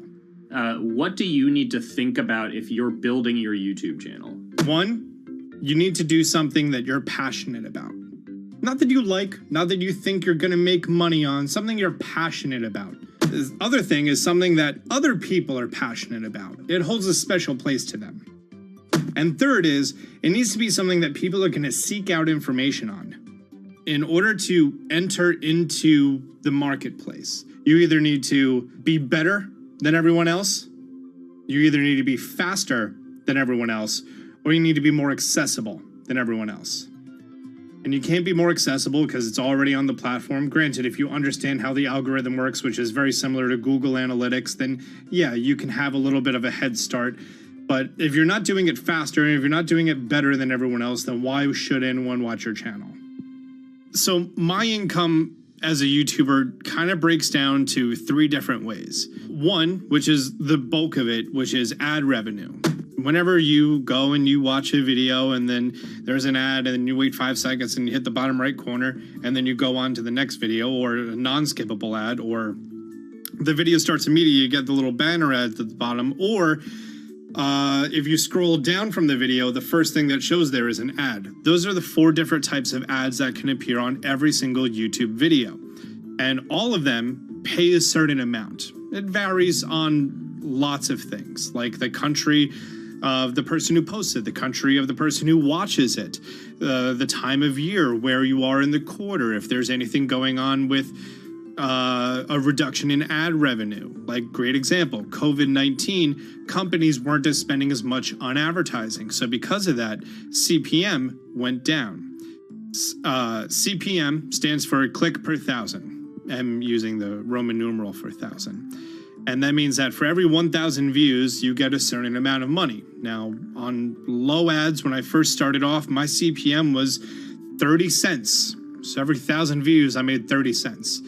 But then once I signed with an MCN and I started making more quality content and more engaging content, some of my better videos and certain times of the year, I can see CPMs as high as $12 to $14. And there's a big fluctuation between, you know, if I post a video when there's no ads being spent, like January and February, that's the reason a lot of your favorite YouTubers and also TV shows don't post new videos in that time of year because ad rates are down. Why are they going to make content then? Instead, you're recording and you're bulking up for when ad revenue is higher. The second way that a YouTuber makes income is support, crowdfunding, things like that.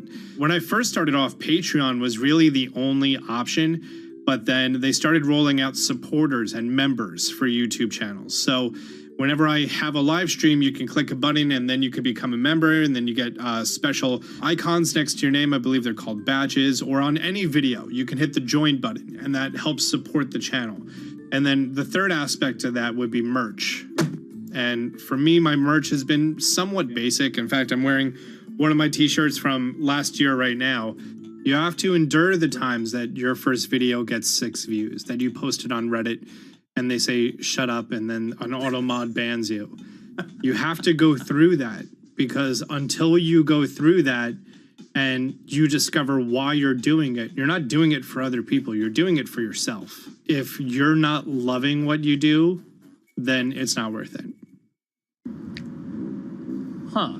So make a channel about something that I'm passionate about.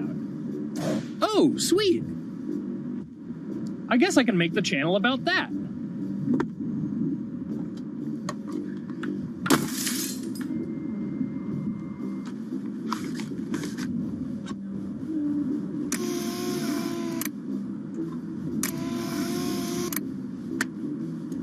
Now, how do I grow an audience? How do I get popular? It's all about diversification, right? You have to have a massive Twitter following. You have to have a massive Instagram following. You have to have a massive YouTube following.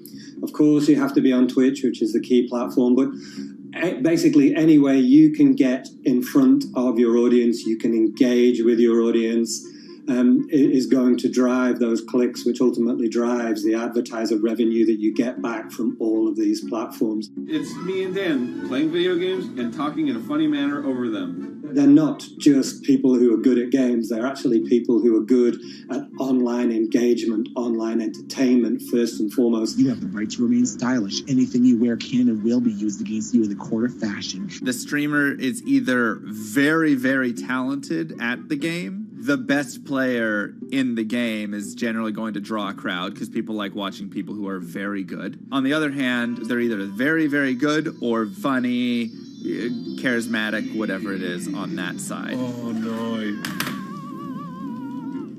You know, it becomes more of a show where they talk about other things outside of the gaming world, and gaming becomes really just a backdrop and an excuse to engage with that audience. There were those weird, like, Ronald McDonald, like, straight to VHS movies. You remember those? I'm personable, I'm chatty. I would kind of, when boring things were happening in the game, I would ramble on about, movies I'd watched or books I'd read and, or conversations I'd had and stuff like that. And so I think being personable was a big part of that. It's not just getting on and playing games. It's getting on and being an entertainer. You are putting on a show. All right, now let me go ahead and grab the samurai sword that every gym has. Okay, he's dead. To have a larger audience and to have that audience, I think, stay with you, you have to bring something extra. You have to find your niche. You have to find what works and what connects with the audience and what makes them laugh and what makes them keep coming back. You got to make it a little more exciting, all right? Throw in a hanging bishop. Have everybody in suspense for a moment. I think the real most important thing is to just get used to being on camera. Like in any sort of performance thing, is get used to talking on camera.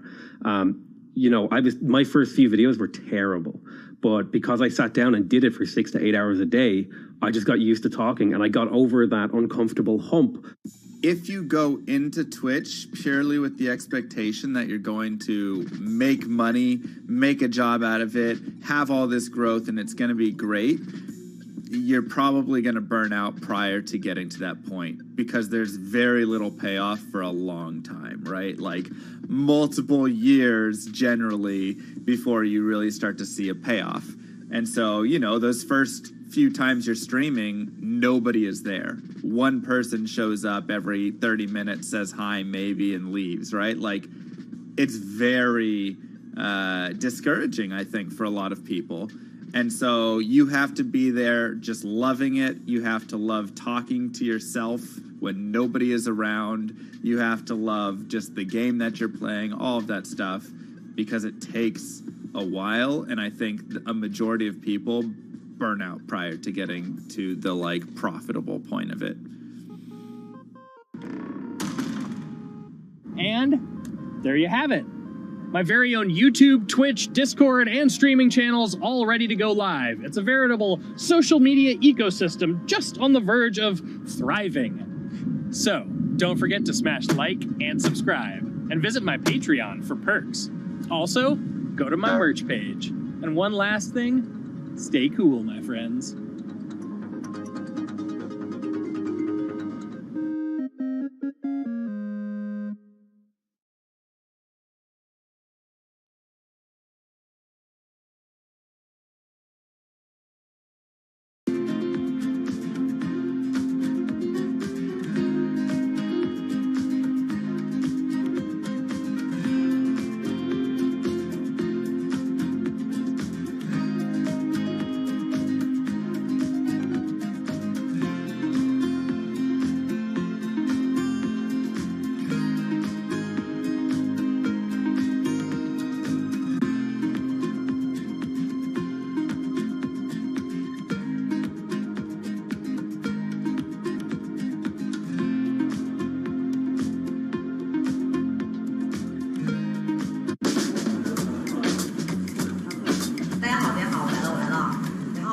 This is live stream shopping, one of the hottest trends in China. Every night, tens of millions of people watch live shows hosted by influencers like Via and buy the products they recommend. On e-commerce and social apps like Taobao and Douyin, the sister app of TikTok. 我觉得已经改变了大家的购物的方式。其实各种各样的产品，哪怕你不买，你也可以来看。当然，你看了，你就有可能会买。It's not about, only shopping. It's about the experience. It's about having fun. You got to see 3D. You got to see in some kind of action. It's almost like a theater act. The internet craze has taken over China. By the end of 2020, the country had almost 400 million live stream shopping users. China's live stream e-commerce market has also grown dramatically, with an estimated value of $161 billion in 2020. It's becoming popular outside China as well. So, is live streaming the future of shopping?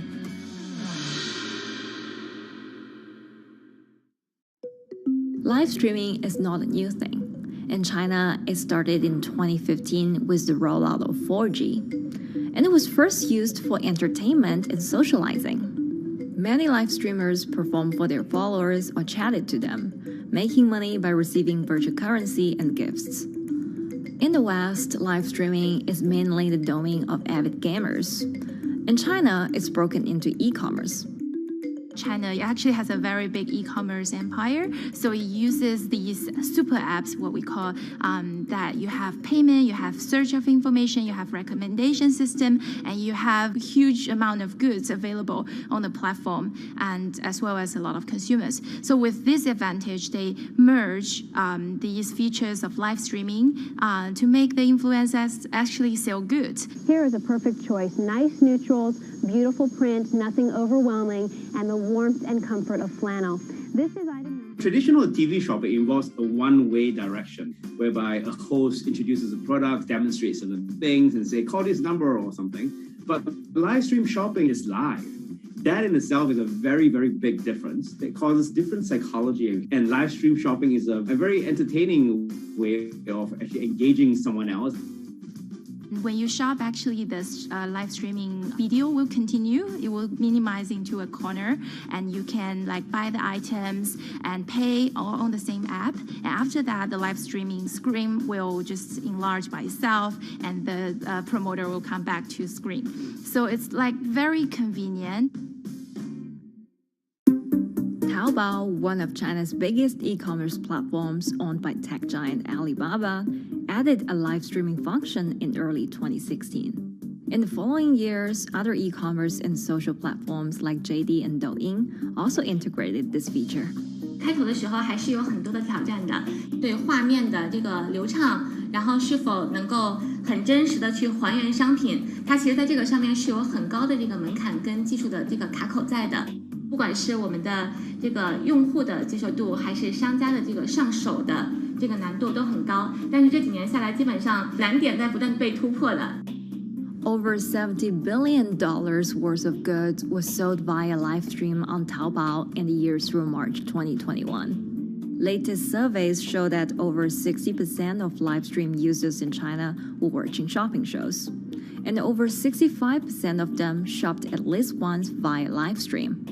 In 2020, live stream shopping got a huge boost during the pandemic, when millions of people were in lockdown and many retailers were pushed online. People, during the lockdown, felt like there's a need for more social interactions. This live platform creates an interesting kind of environment that gives people the sense that I'm actually interacting with you. And then live stream shopping brings in a lot more variety of things that people could buy and satisfy, the sense of losing control, especially during the pandemic. At the heart of this craze are the top influencers who have tens of millions of followers and sell products worth millions of dollars every night. They often use their star power to get bargains from retailers, which in turn boosts their own sales and influence. So if you think about China's live streaming, you have to know the king and queen of the influencers. The queen of live streaming, Via. She is actually having the biggest viewership and the biggest sales volume for a long time on Taobao platform. She can sell everything from like Gucci sunglasses, lipsticks, homes, and cars. One time she offered her followers to go on a Tesla ride with her, and she even, for once, sold a rocket launch in her live streaming room for 40 million yuan. 接下来我们真的要上火箭。The king would be Li Jiaqi, more widely known as Lipstick's brother. He used to be a cosmetic sales before he turned into live streaming e-commerce. And he knows a lot about the cosmetics. So he's the one that will actually put the lipsticks on himself when he's on the show. Top live streamers like Via and Li Jiaqi have become celebrities in China and can earn millions of dollars a year. Although not everyone can be as popular, mid-ranking live streamers like Tiffany still earn a good income through sales commissions. 如果说单从收入方面来讲的话，那主播的收入是比普通的工作要高很多。但是呢，主播这个工作时刻对身体，包括对精神都有很大的一个考验的。就是每天需要集中精力，然后长达5-6个小时，这种状态是很累的。而且这5-6个小时的话，你是脑子是不停的，然后嘴巴是不停的，然后手也是不停的，眼睛也是不停的。像我们做主播，不是说单一的只做直播一件事情，然后还会有选品的一些工作，然后还会有一些其他的事情排在里面，其实是没有个人生活的。那我觉得增强粉丝影响力的话，不是说某一件事情。可能今天做了什么事情你就增大了影响力，而是每天不断的内容的输出，粉丝不断的可能对你的了解，慢慢的信任你。里面有芝麻酱的味道，如果吃不习惯的话就慎买。A lot of successful live streamers are generally very good at communication. They're very good at articulating very simply what a product does, what a product doesn't do. In order for them to sell, they need to be trustworthy and appear trustworthy, and they need to, show in some ways that they're authentic, right? So for Via and Li Jiaqi, they are able to articulate that quite a bit through their body language, through what they say. For example, Li Jiaqi will also sometimes say bad things about certain products because to him that's his honest opinion, and sometimes people want to hear that. And so they seem very credible, they seem very trustworthy, and don't forget, they're also very entertaining and very interesting. If you're familiar with Li Jiaqi, he won a Guinness record for like the most lipstick applications to models in like 30 seconds. So if you're able to create a lot of buzz with interesting things that you do, people who may not want to buy lipsticks will also stream in just to watch what he does. And then from there, you might get hooked. 这就是一般女生出门的时候涂的口红的颜色。Live streamers also use sales techniques such as limited time or supply. This sense of scarcity can often encourage viewers to buy. The platform in itself creates and enhances some of these things, but you see it live. Something we call social proof has taken over, meaning that, hey, other people are interested, other people are joining in, other people want the same product. And they add it in the chat and they ask questions and they say, oh, I want this too. What happens then? It makes the whole product even more scarce. But it's not just influencers. Local farmers, luxury brands, even mutual funds have also started their own live stream shows. Working with very top-tier live streamers can be risky.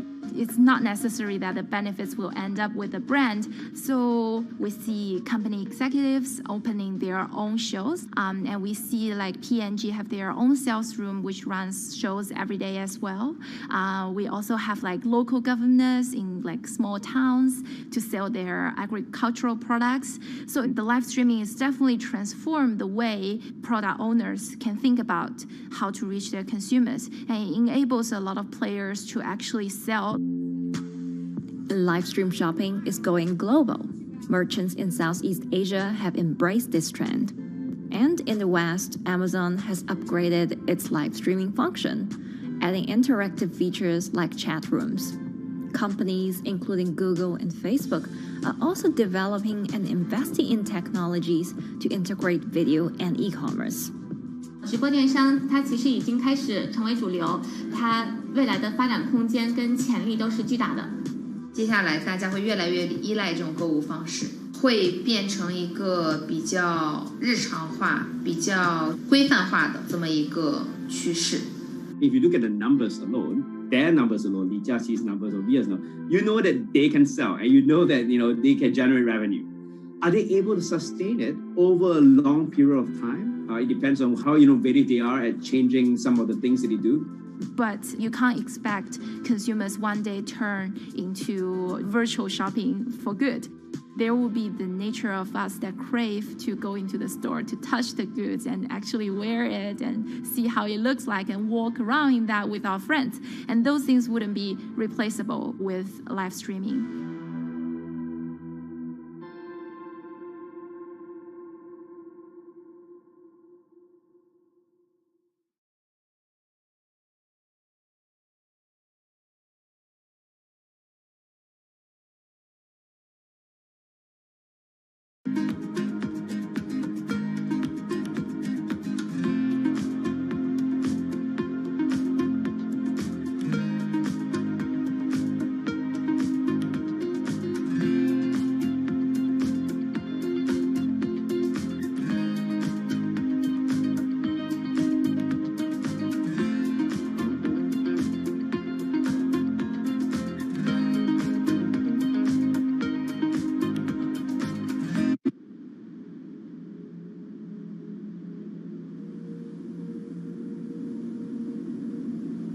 You could imagine that the oceans are actually the largest battery.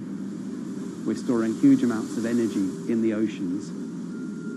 The wave motion can be very deep.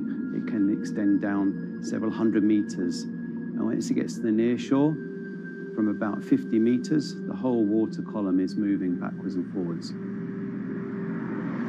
As we search for ways to reduce our reliance on fossil fuels, some are looking to a largely untapped potential source of renewable energy. In theory, waves off the coast of the United States alone could generate over 2 trillion kilowatt hours of electricity a year, enough to power more than half of the country. Waves intensify and subside not as quickly as the wind, and that means that it can produce a smoother power generation curve. One of the potential advantages of wave energy is that it could act as a complementary source of power compared to other renewables on the grid if it were to be scaled up to commercial scale.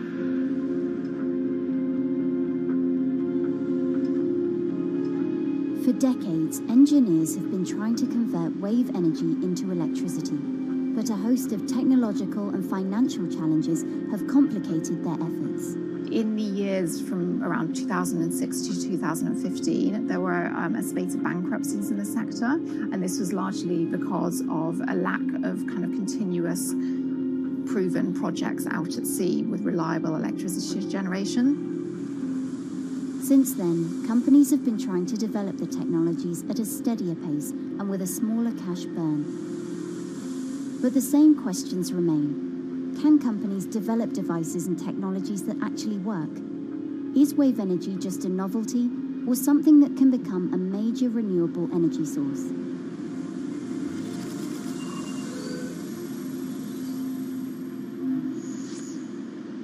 The sea is a very challenging environment within which to operate a power project. So seawater is corrosive and conditions are very rough. So this means that power projects don't have a very long lifetime, and it increases operating and maintenance costs. Partly because of that, many early wave energy projects hit rough waters, such as the Palamas Wave Energy Converter in Portugal and the Isla Limpet project in Scotland. But that hasn't stopped others from trying. Companies are focused on testing projects out at sea, proving their durability, trying to raise capital and bring down cost. The sector hasn't really converged around one single technology design, and companies are kind of undecided about which design works best.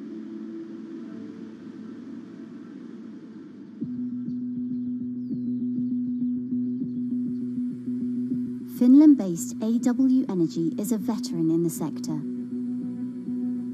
The first proof of concept of the company's device was made in the 90s after diver Rauno Koivusaari observed the strong back-and-forth movement of a hatch cover in a shipwreck in the Baltic Sea.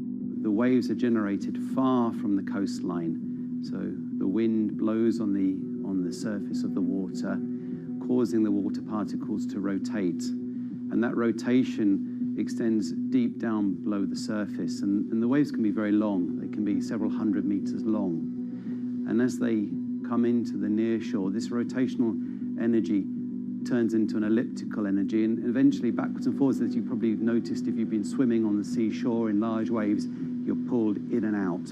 That's the energy that we're extracting. There's a sweet spot where we deploy, so around 10 to 15 meters of water depth.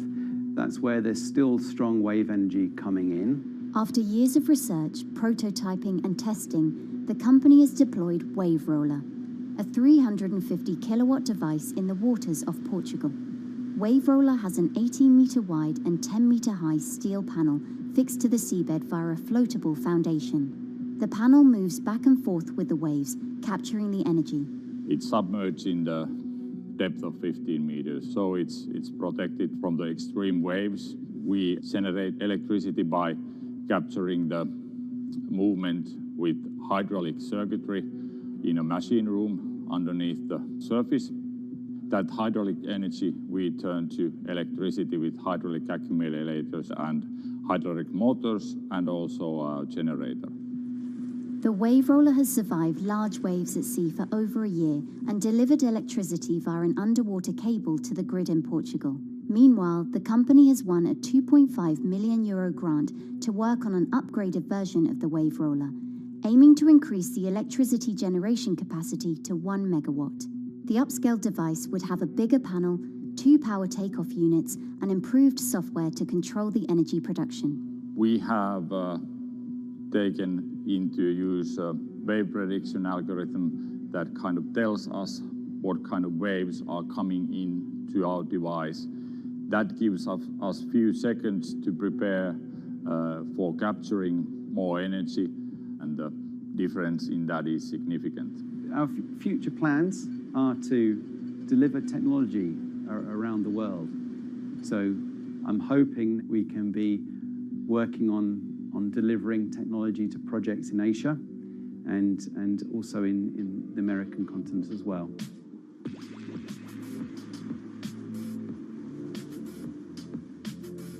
Meanwhile, Israeli company Eco Wave Power is taking a different approach to capturing the power of the ocean. For the company's founder, Inna Braverman, developing new sources of renewable energy is a personal mission. I was born in Ukraine in 1986, and 2 weeks after I was born, the Chernobyl nuclear reactor exploded, causing the largest in history nuclear disaster. I was one of the babies that got hurt from the negative effects of such explosion. I had a respiratory arrest and a clinical death. Luckily, my mother, a nurse, approached my crib on time and gave me a mouth-to-mouth resuscitation, which saved my life. I got a second chance in life and decided to do something good with it. Growing up, Inna wanted to be a politician to positively change the world. After working as a translator at a renewable energy company, she decided to change paths. Solar and wind energy were fully commercialized. There were a lot of amazing technologies implemented everywhere.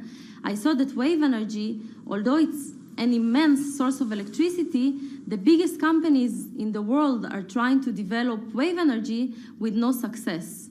And there was kind of a race going on in the world of who is the company that is going to develop a viable wave energy solution first.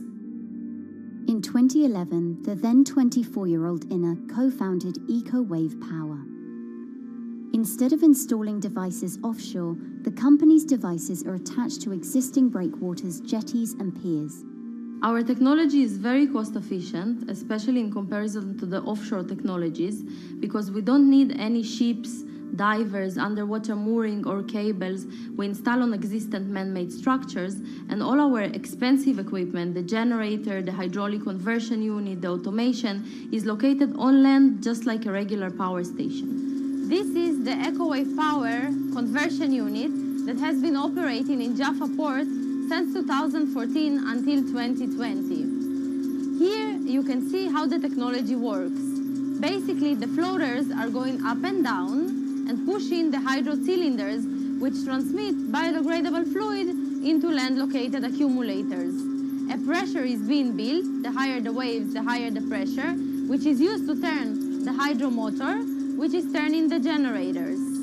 The whole system is controlled by a smart automation system, which you can see right here. And in case of upcoming storms, the system automatically raises the floater above the water level and keeps them in the upward position until the storm passes. The company has been operating a 100-kilowatt grid-connected device in Gibraltar since 2016, which is enough to power 100 households. Currently, Ina and her team are working on another 100-kilowatt project at the port of Jaffa in Tel Aviv. The project will be also the first time in the history of Israel that wave energy will officially connect to the electrical grid.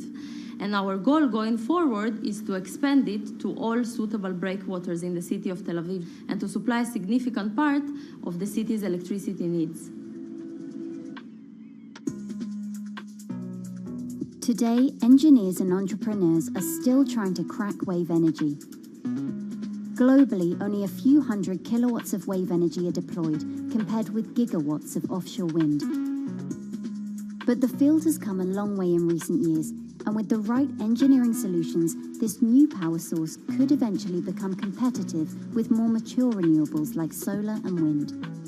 I would have a lot more confidence in the success of wave energy companies today as opposed to like 20 years ago. But in the next few years, or maybe the next couple of decades, it will be more likely to be used in remote locations like islands that are otherwise dependent on expensive diesel power, or out at sea on gas decommissioning rigs, or for powering underwater autonomous vehicles.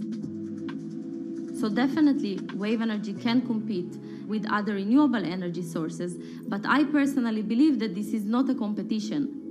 In order to have a 100% renewable energy friendly world, we need all renewable energy sources to work together.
Who are all these people from?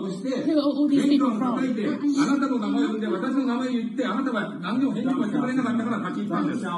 So can you please tell me? I'm not going to... please wait. You know, I've covered a lot of companies. I've covered a lot of Machiavellian companies where, you know, people play rough. I don't think I've ever seen anything on the scale of Nissan. He is making you, but you act from this side. I mean, it's corrupt. One of the most dramatic elements was Ravinder Pasi's home being raided by court officials in Yokohama. You scared my wife. You scared my children. I worked in this for 16 years. So Rav Pasi's journey into the darkest recesses of the Japanese corporate world started when he was the general counsel, the highest corporate lawyer position in the company. In the past few minutes, Nissan has revealed that its chairman has been arrested after allegations of serious misconduct. He was tasked with investigating Carlos Ghosn. And he was told, conduct an internal investigation and get to the heart of the matter. And then along the way, he started to notice serious conflicts of interest. He is one of the few people who knows an extreme amount of detail regarding the alleged crimes by Carlos Ghosn. And he's now ready to tell his own story on the record about some of the events that happened.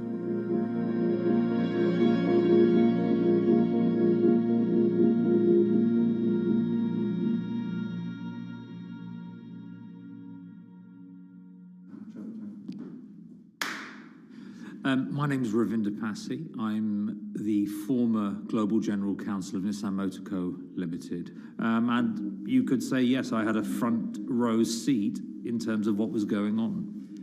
When Carlos Ghosn saved Nissan years ago, he was depicted in Japanese comic books as this hero, and now maybe we'll see comic books where he's the villain. In corporate Japan, Nissan was quite an unusual company. It was led for 2 decades by a non-Japanese executive. Well, Carlos Ghosn was a hero in the Japanese business world. If you had a global business celebrity in Japan and worldwide, it was definitely Carlos Ghosn. In a country with few foreigners at the top, he stood out. But over the years, he saved Nissan from bankruptcy, allied with Renault and Mitsubishi, and turned the alliance into one of the most competitive in the world. Yet as the years went on, I think his ambitions changed a little bit. He started thinking about legacy plays, and one of them was to really tighten the alliance between Renault and Japan. And unbeknownst to him, there was a contingent of senior Nissan executives that were really felt threatened by that move. They really thought that they would lose complete control of the car company, and even in the government, there was probably a little bit of anxiety about a national champion in the auto industry falling under full-blown foreign control. Carlos Ghosn was an auto industry leader, respected by many in Japan. Now he's in jail. The arrest of Carlos Ghosn came completely out of the blue. This was in November of 2018. He was coming to Japan on Nissan's corporate jet for a regular executive meeting, and he was met on the tarmac by Japanese authorities who whisked him away to jail and charged him with financial misconduct crimes. So what happened was that a power struggle ensued inside the company, and somewhere along the way, it was criminalized. By that I mean that there were allegations leveled at Carlos Ghosn about the way he reported his pay to Japanese authorities, the way he handled money inside the company, that in other contexts might have been a board action, might have been handled internally. A number of executives at Nissan decided to take this difference and take it over to the Tokyo prosecutor's office, and that unleashed a chain of events that would shake the entire auto industry. So after Carlos Ghosn was arrested, Nissan launched an internal investigation into the events that led up to his arrest. So Rav Passy was tasked with investigating Carlos Ghosn, and he was told, get to the heart of the matter, find out what Carlos Ghosn did wrong and bring it to our shareholders. It's really complicated because you had various things coming out of the weeds. 2018, the investigation has started, and we become aware of matters in terms of conflicts, actions by certain individuals that cause some concern because things might not quite be what they seem. So in our story, we really took a close look at Harinada and his role in Carlos Ghosn's downfall. Harinada is one of the most fascinating figures inside Nissan. He's also a lawyer. He's originally Malaysian. Hello, Mr. Hari. And he had a meteoric rise through the company and became very, very close to Carlos Ghosn and other top figures. He had a front row seat at all the major strategic deliberations at the company. And when he discovered that Carlos Ghosn, as his final legacy play, was going to tighten the relationship between Renault and Nissan, he made a decision to go against Carlos Ghosn. And he became one of the key figures that decided that Carlos Ghosn had to go.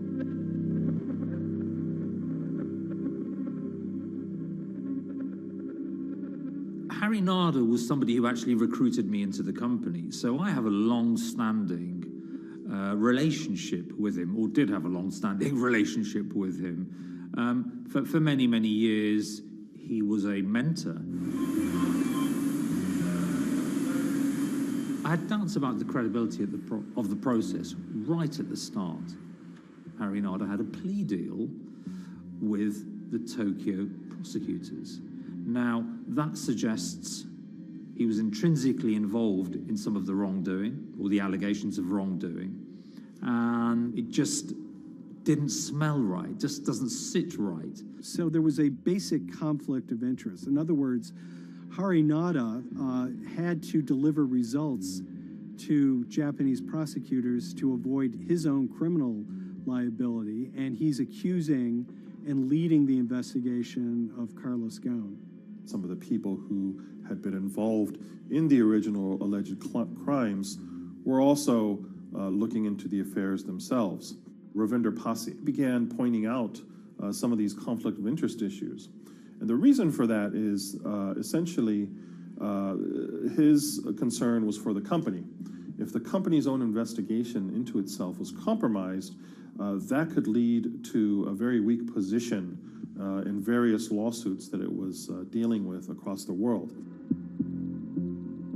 I had discussions with Harry, discussions with the statutory auditors about these conflicts, discussions with HR about some of these conflicts, because at that point, we reported into him. You know, at the time, everything was quite, as you can imagine, it was, we've got to do this, we've got to do that, we've got to move fast.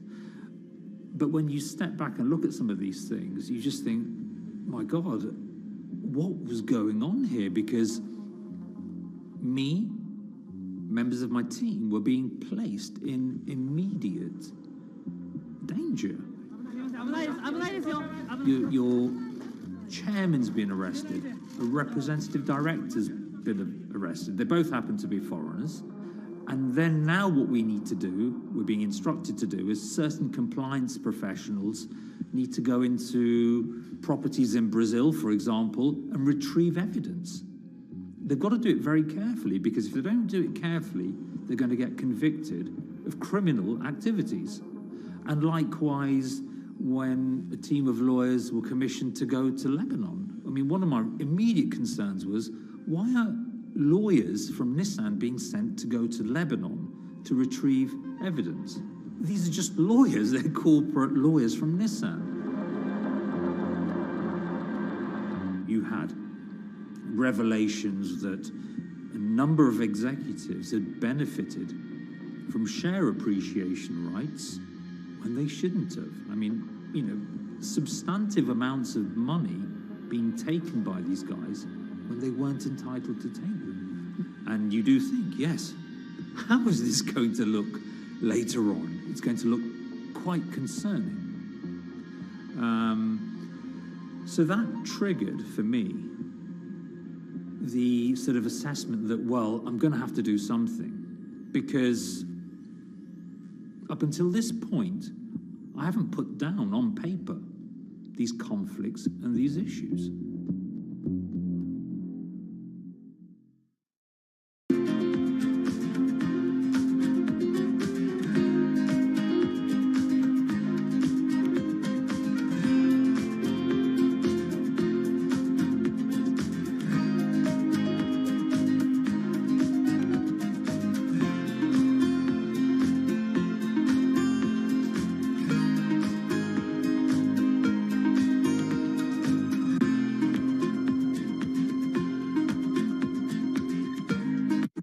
So Rav Pasi makes a fateful move. He writes this letter to the board listing every suspicion he has in great detail, backed up by evidence, backed up by memos, of why this internal investigation had serious problems. He sends the letter to the board, and it's crickets. He doesn't hear much of anything. Nothing happened thereafter. Nothing at all. Just like it just gone into a black box. And he began to suspect that there was a desire, even at the highest level within Nissan, to kind of sweep these conflicts of interest under the rug. Unfortunately for me, I think, again, with hindsight, people must have thought that this is the nail that's sticking out, and we can't have this. Within 3 days of me submitting that to the board of directors, that letter to the independent board of directors, I was removed from the Cohen Executive Conduct Matters. I was then told that I could not attend board meetings anymore. And up until that point, I had attended every single board meeting. I was then also told that after 8 years of being in Japan, I'd be going back to the UK. It eventually transpired that I'd be the VP of Projects and Transformation, managing a team of 3. So you can imagine what this feels like at this stage. Almost an arbitrary removal from Japan, where I've lived for 8 years, had 3 children there, my family has grown up, and we've been settled there, having a few months earlier been promoted to vice president at a global level, to being almost demoted. So Pasi was essentially being reassigned to get him as far away from the internal investigation as possible, and also to a certain extent in retaliation to some of the issues that he brought up regarding the internal investigation and Harinada. What happened to Rav Pasi can be seen as a series of corporate humiliations. I mean, first of all, his immediate responsibilities were taken away from him. Eventually, he lost, the coveted general counsel title. But it didn't stop there. Toward the end of his stay in Japan, Rav and his wife were convinced that they were being followed. During that period, I'd noticed that whilst driving my car, I'd have other cars following me. First time I noticed this was around mid-March, and I was driving, I can't remember where I was going, but this grey van, small van, just literally started following me. And I noticed that there was somebody in the car taking pictures. And lo and behold, we were absolutely being followed either by people on foot or other individuals, 2 or 3, normally 2 burly men in a car, different cars at different times, following us around. They were following the family as well. And, given I'd seen the Nissan security department behave in a very, very egregious manner with others in terms of following and surveilling, I was very concerned as to what they were doing and who they were giving this information to.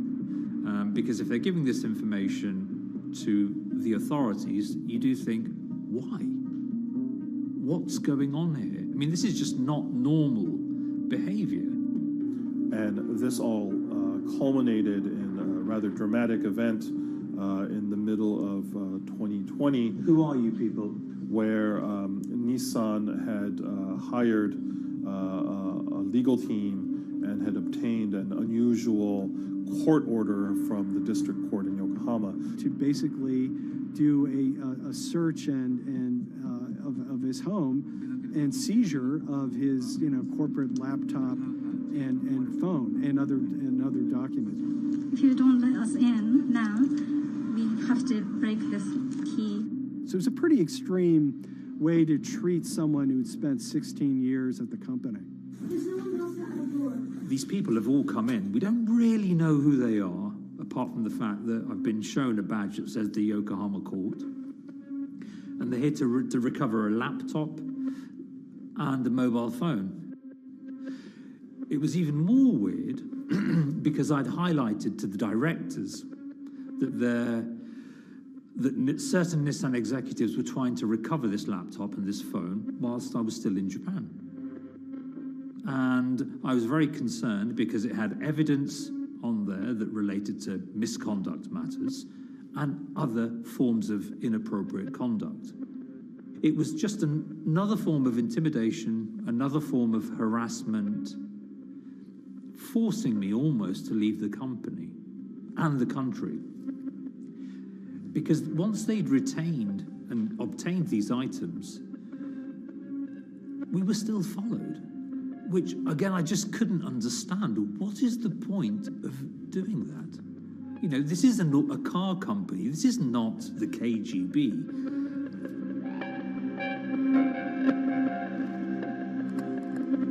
I think it's fair to say that Rob Posse didn't have full battlefield awareness of all the intrigue going on at Nissan. I mean, Harinata is interesting because he's both charismatic and charming, and one of the most brutal corporate infighters one could ever run across. This is a confidential company email, right? You should not have this. If he had fallen into line, he would probably still have his job at Nissan, be paid very well, and continued his work. A career that he spent 16 years building at Nissan is irretrievably broken. It's been smashed to smithereens. He and his family paid a huge price, certainly. But in terms of being able to sleep at night, I think, he's come out ahead. I highlighted issues to the highest levels of the company so that they could be dealt with appropriately by those in charge. There was no response to those, and there was retaliation against me. What's really profound, like absolutely profound, is that none of your colleagues, I mean people who you have known for years, forget it. Yeah. You're on your own. Yeah. And you got to be ready for that. You've got to be ready for that. If you take it on anyway.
This is the awful truth.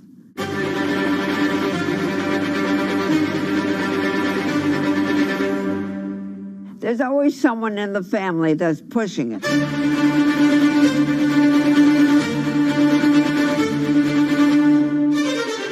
This lady does not deserve to be taken advantage of, especially at your age with your own grandchild. Yeah. My grandma is having to sue them I'm testifying against them. Nobody's talking. They're one floor below right now. I get afraid to go on the elevator. It's sad that it had to devolve to this. It's like a soap opera It's a to very me. sad thing. It's a family feud. A family feud. Here's a family that, on paper, you would think has the wealth that so many people seek, yet at the end of the day, it seemed to sort of rip everybody apart.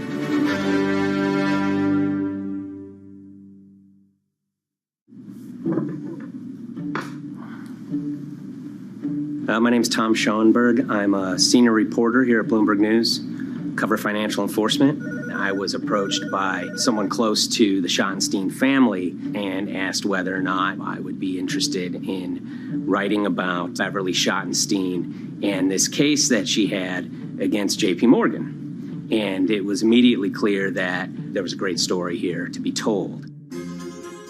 So I started just, assembling all sorts of documents that the family made available to me. That included a diary that Beverly had begun writing when she started having suspicions about what was actually going on with her money. Beverly obtained her wealth from the Schottenstein kind of retail empire that has at times included Big Lots, Value City, American Eagle Outfitters, DSW Shoes.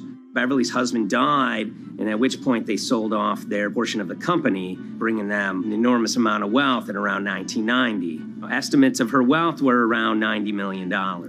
She, for many years, had that pool of money being managed by outside advisors. Her grandsons in the late 2000s had both graduated and were becoming financial advisors. She gave them a little bit to work with, and over time, her grandson, Evan, became the trustee of her entire estate. Managing sort of family money is not a conflict. In fact, some ways in wealth management, it's kind of how you get your start. It's kind of the seed that you need to sort of get going in the business. But Beverly started having suspicions that something was wrong probably in around 2016. Well, there were suspicious things, but taken separately without everyone talking about their own experiences, it was hard to really put it together. She had written a check to her caretaker, Dawn, that bounced. So she went down to her local Chase branch to sort of find out what was going on. She wasn't getting paper statements in the mail, so she asked them to print out a number of her statements having to do with her checking account and her credit card account. So we went to the bank and asked for the statements. And she got a whole year and going through all of them, page by page by page. And it was there she saw all sorts of charges that she said she didn't authorize or didn't know about.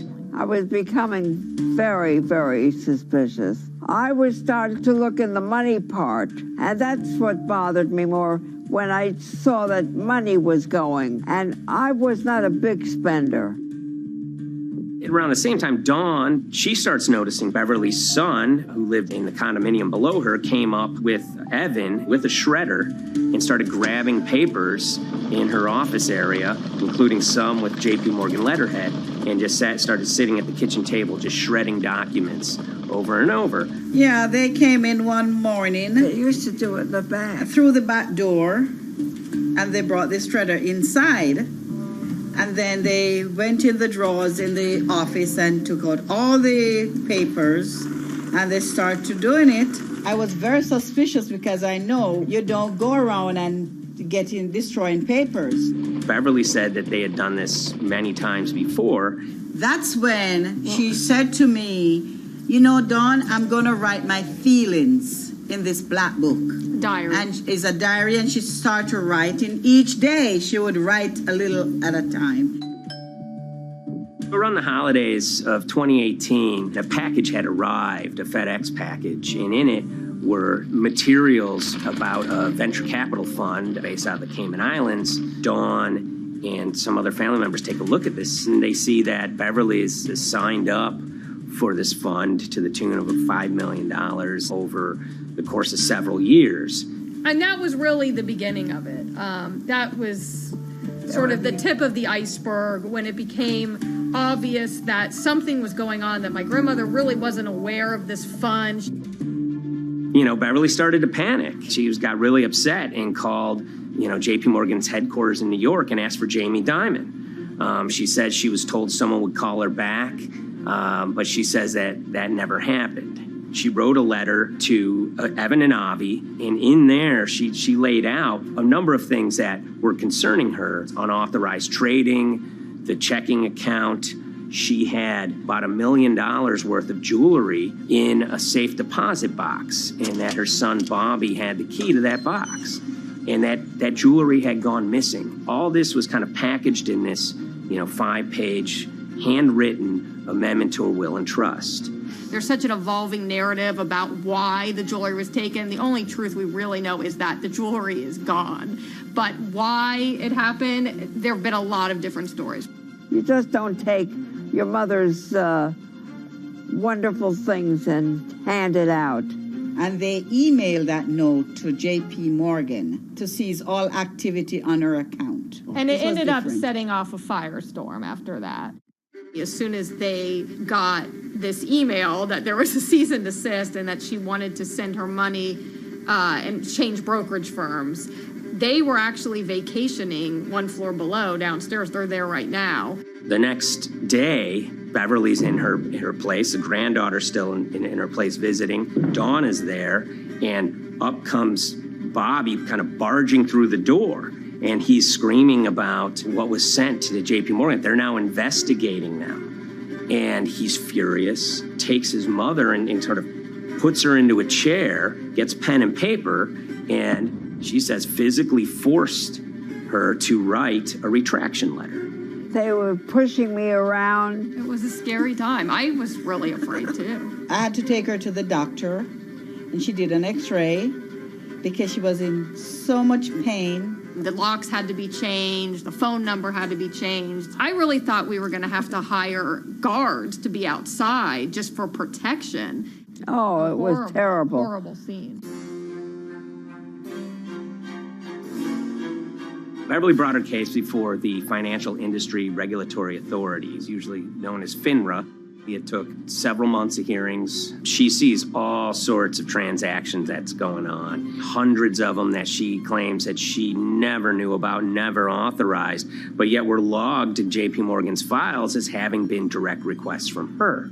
That included the sale of a large amount of Apple stock worth several $1 million, as well as all her stock in Big Lots. Over the course of their time with JP Morgan, Evan and Avi were making all sorts of trading on her account that was generating millions of dollars in commissions for themselves and the bank, yet she was not sort of getting any of the type of gains that you would expect sort of an $80 million account in a bullish market to be able to get.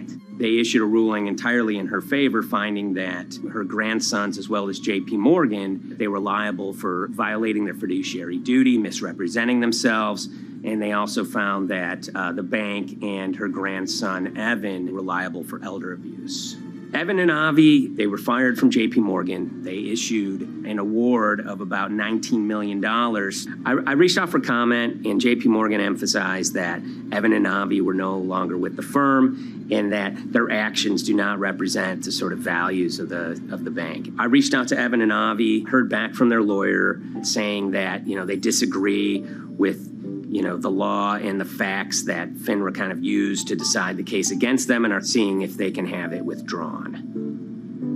Her son, Bobby, wrote her a letter, said his sons weren't criminals, and he also admits to taking her jewelry. And he says he needed it to pay off some bad business debts he had.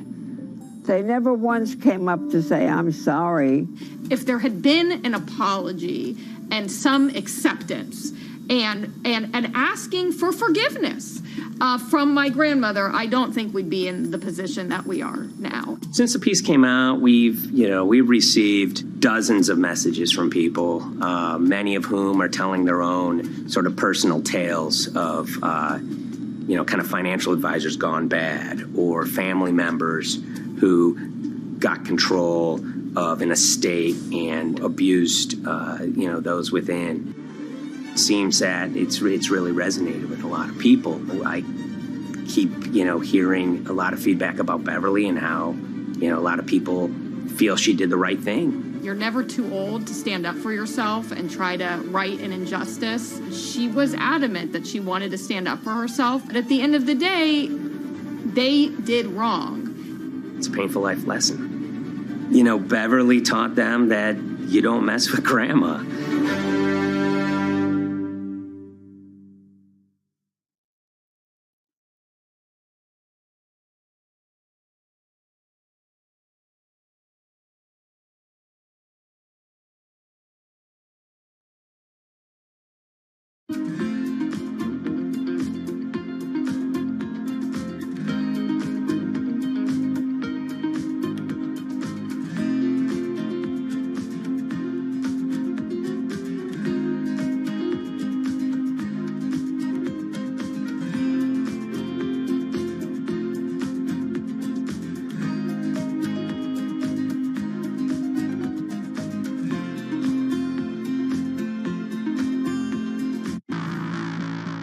On April 20th, oil markets did something they never had before, and they crashed, went into negative territory and closed the day at minus $40. Meanwhile, in a place called Thaden Boyce in Essex, a group of 9 traders, led by a guy called Cuddles, made $660 million over the course of a couple of hours. The price of oil has collapsed to a record low. We've never really seen anything like it. WTI this morning down more than 35%. People maybe wouldn't have been so surprised if the oil price had fallen to zero, but the oil price went to minus 38. It went far lower than anyone had expected. And so lots of people in the market were saying, well, hang on, something else is going on here.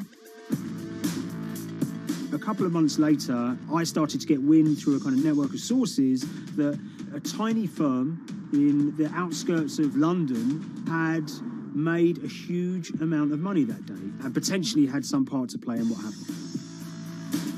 The information we got was that 9 traders at Vega Capital London had made in the region of $660 million in one day. As a group, I think they made as much money in one day as Apple makes from its international sales in one day. I mean, it's an insane sum of money. Did they pull off a fantastic trade? Did they predict the way the market was moving and get it absolutely right? Or was there something else going on, and had they actually done something that breached market rules in a bid to sort of push the market? And that investigation is ongoing.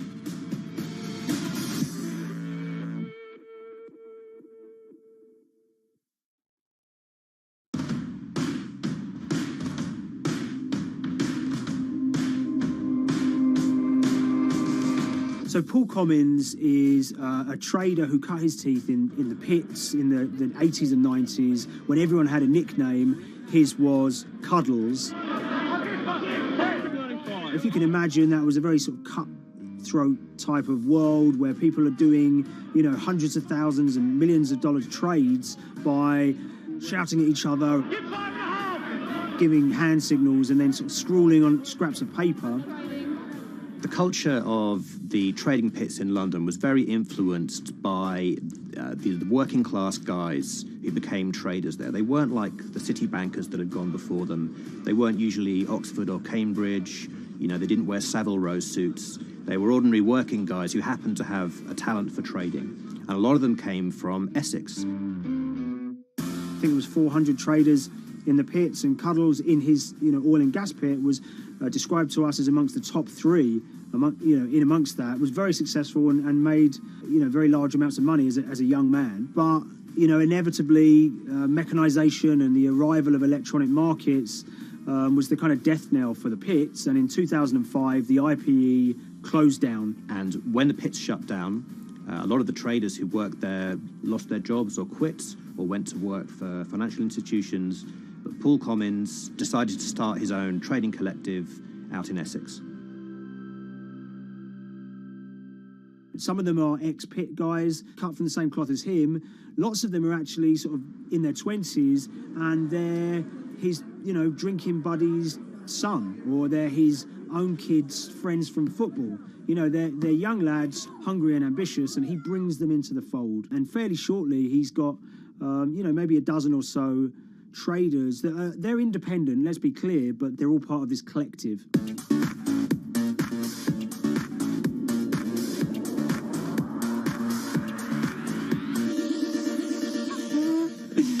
Yeah, I'll let Liam deal with Essex.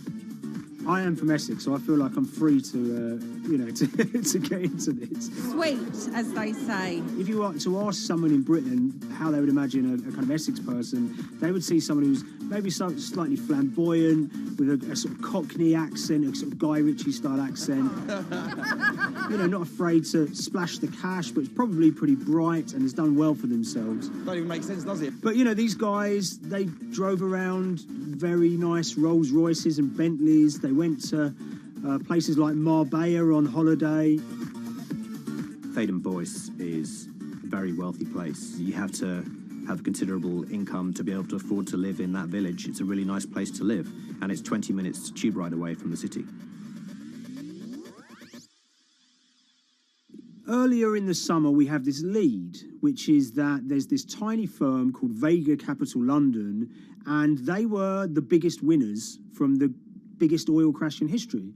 Anyone that covers markets is going to be surprised about that. You're thinking your BPs of the world or your Glencores, but it's this tiny firm. And one of the big challenges that we had was actually finding out who worked with Vega Capital. It wasn't immediately obvious, and at first we had absolutely no idea. If you go to the Vega Capital website, it says it's under construction. If you do basic online searching, it's very difficult to find anyone who's publicly connected to the company. So inevitably, we're incredibly curious at this point. Like, who the hell are these people? The more reporting we did, the more it became clear that this group were connected socially as well as professionally. They went to weddings together, they played golf together, they would go on holiday together. We found out that a number of them were members of the West Ham Supporters Club in London. A few of them started companies together, so you could see all the connections between them and start to see a distinct group emerging. And it really just was this kind of shock that, this wasn't just like a hedge fund or a firm you'd never heard of. This was actually a group of buddies who all had the same experience on this day and had all made a huge amount of money. So if you're an oil trader, there's a number of different ways you can trade, and probably the most popular is WTI futures contracts. And it's basically a contract that says, I'm going to buy 1,000 barrels of oil from you at this point in the future, or I'm going to sell 1,000 barrels of oil to you at this point in the future. It's actually just a financial contract to gamble on to predict whether oil is going to go up or down. On the 20th of April in Essex, there had been signals for a while that this was going to be an exceptional day in oil markets. And we know that some of them arose early and started their trading in the early hours of the morning while it was still dark outside. Essentially what they were doing is buying contracts that gave them an obligation to buy oil at whatever the price ended up at 2:30 p.m. So they're basically placing a bet that oil was going to fall throughout the day. But they're simultaneously selling lots of oil as well. And whether they make a profit and how much profit they make is the difference between what they buy the oil for and what they sell the oil for. Now, of course, we now know throughout April 20th, the price dropped and dropped. So this is going very well for them. They are committed to selling oil at these prices, and the prices are continuing to fall, which means they're going to be able to offset it and buy oil at cheaper at the end of the day. Now, once it gets to kind of 1:30, 2 p.m., that's when things start to get really interesting. Suddenly there's a kind of influx of buyers and sellers, as desperation increases in the market and trading volumes go up. Now at 2:08 p.m. exactly, something bizarre and unprecedented happened, which is that oil passes into negative territory. And it fell to a record level of minus $38. We've never seen anything like it, period, in terms of the contraction of the global economy. That huge gulf between what they were buying the oil for and what they were selling it for enabled them to make more money than they ever thought possible. So their profit was the difference between minus 37 and all of these positive numbers on every contract they sold. The price of crude briefly hit minus $37 a barrel. For one group of traders operating from a small office, it was a very, very profitable day. It's important to remember this had never happened before in the history of oil trading. No one could have predicted it.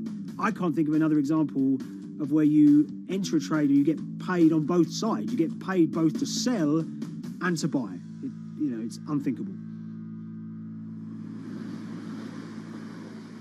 One thing we know about the Cuddles Trading Arcade is that they were very comfortable taking large risks. And, you have to be clear, this was a large risk.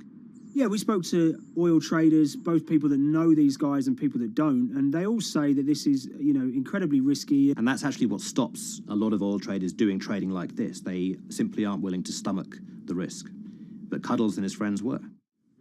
So when the kind of final calculations came down, the group of the 9 most profitable traders made $660 million or thereabouts between them. I mean, if you can imagine, I think 3 or 4 of them made in excess of 100 million each.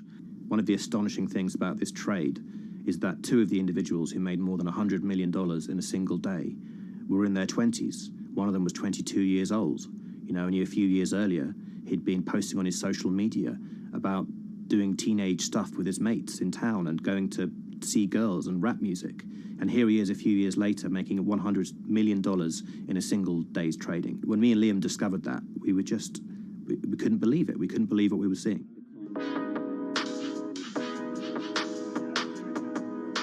Oil trading is a zero-sum game. Anytime you're making money as an oil trader, someone else is losing it. Amongst the biggest losers were the investors in this Chinese fund, Crude Oil Treasure Fund. There were thousands of them, and they lost everything. Lots of people had put their savings into oil funds. They lost money that day. Big banks and brokers who sort of stand in the middle of trading parties, they lost money that day. And another interesting thing is that oil-producing countries like Kuwait or Canada, they sell oil as an average of the WTI closing price over the preceding month. So the fact that one of those numbers in that average was minus 37 meant, if you can imagine, countries like Saudi Arabia and Kuwait potentially lost a couple of dollars on every single barrel of oil they sold that month. Vega Capital's traders made such an extraordinary sum of money that it was inevitable there would be some scrutiny of what they did. But it wasn't just the sums of money they made. In the vital half an hour before the settlement price was set, they were by far the biggest sellers of oil futures in the market, which is an incredible thing to think about when you consider that the other participants in that oil market are going to be the world's biggest banks, oil majors, BP and Shell, and here you have a group of 9 guys in Essex who are having this significant influence over a global market for oil. I mean, I think you have to assume that if these guys had made $7 million or $10 million, they probably would be celebrating in Essex right now. But the fact that they made closer to $700 million has meant that they are facing understandable scrutiny. We wrote individually to all the Vega traders who did exceptionally well that day, and we got a letter in response from a law firm representing the group. And the law firm was at pains to point out, number one, that they haven't been accused of any wrongdoing, that they all traded independently and separately, and they'd basically all made up their own minds that this was what was going to happen in oil markets based on publicly available knowledge, and decided to execute this trade. What I love about these stories is there's a real variance of opinion, and some people will look at what happened and think that must be dodgy. They all traded at the end of the day. They all made a huge amount of money while all these people lost. That's shocking. But lots of people say these guys are at acute disadvantage. They're in a market that's inhabited by, huge technology-driven funds and firms and oil giants that have got all the advantages in the world, and when you get a bunch of Essex geezers who essentially beat the market and find a way to make a huge amount of money, they should get a pat on the back, really, because that's the dream. Since this happened, a lot of the guys have stopped trading the monthly settlements that they'd done so well at in the past. Several of them have set up new companies. They've essentially gone very quiet. Any kind of social media presence they had has kind of closed down. By all accounts, they're, waiting this out. It's certainly too early to try and predict how the regulatory investigations are going to pan out. We just don't know. There's a number of potential outcomes for these guys. Potential punishments if there are any findings of manipulation against Vega or anyone affiliated with it might be you could be fined, you could be banned from trading, and in the most extreme cases there have even been criminal prosecutions in the past. of people who have been found to have been manipulating the settlement and misconduct related to trade at settlement. There are other outcomes too. You know, one obvious one is going to be that they're able to walk away from this life-changing trade with all the money that they made and celebrated as heroes in the trading community. That, you know, they'll go down as legends.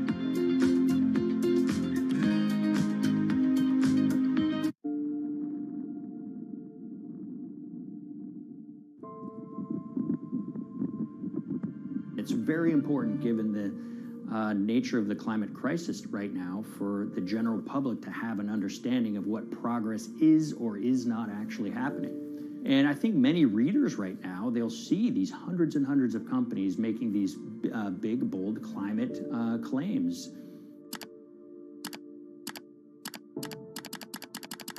And they would be forgiven to think that, you know, we're well on our way to meeting the emission reduction trajectory we need to be on.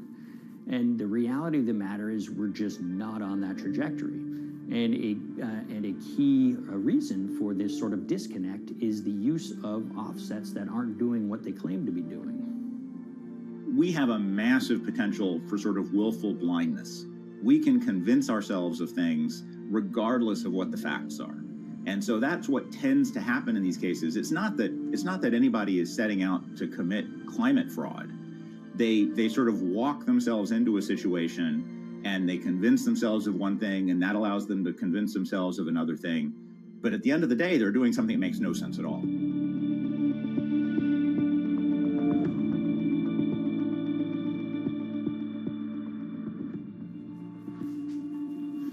My name is Ben Elgin. I wrote the story about how the billion-dollar market for carbon offsets is setting back the fight against climate change. So one of the challenges in reporting on carbon offsets and trying to figure out what's going on is really finding good experts who have been steeped in this marketplace and are willing to candidly talk about it. One of the best people for this is a fellow named Mark Trexler, and I've been talking to him for more than a decade. My name is Mark Trexler. I've worked in climate change for the last 30 years. I was actually hired by the World Resources Institute in Washington to work on the first carbon offset project in 1988. In terms of defining a carbon offset, one of the beauties, so to speak, of greenhouse gases, sort of the silver lining of greenhouse gases, when you put up a molecule of CO2 into the atmosphere, it can be anywhere in the planet in 7 days. And therefore, if there's an option to reduce emissions on the other side of the planet, and you can do that very cheaply as compared to doing it in your factory, for example, then why not pay that person, that factory on the other side of the planet to reduce their emissions? Then you are, in a sense, offsetting your emissions, and the atmosphere doesn't really see your emissions anymore. So carbon offsets have been around for quite some time, and they were actually key with these international climate agreements, such as the Kyoto Protocol, which mandated the wealthiest countries reduce their greenhouse gas emissions. The treaty was signed on the 11th of December, 1997. Decided. The business community in general saw carbon offsets as a huge opportunity to comply with whatever policies and measures might be coming down the pike on climate change much more cost effectively. We've seen a huge surge in companies making big proclamations about how they're going carbon neutral or zeroing out all of their carbon emissions. We're going to reduce our carbon footprint to net zero. Unilever is committing to net zero emissions. We can achieve a net zero emissions world. We began looking at these corporate claims of dramatically reduced emissions, and we noticed so many of these companies were using carbon offsets to achieve these aims. And as we began to look at the carbon offset projects themselves, what we found is that the environmental benefits claimed by these companies are not actually what they seem to be.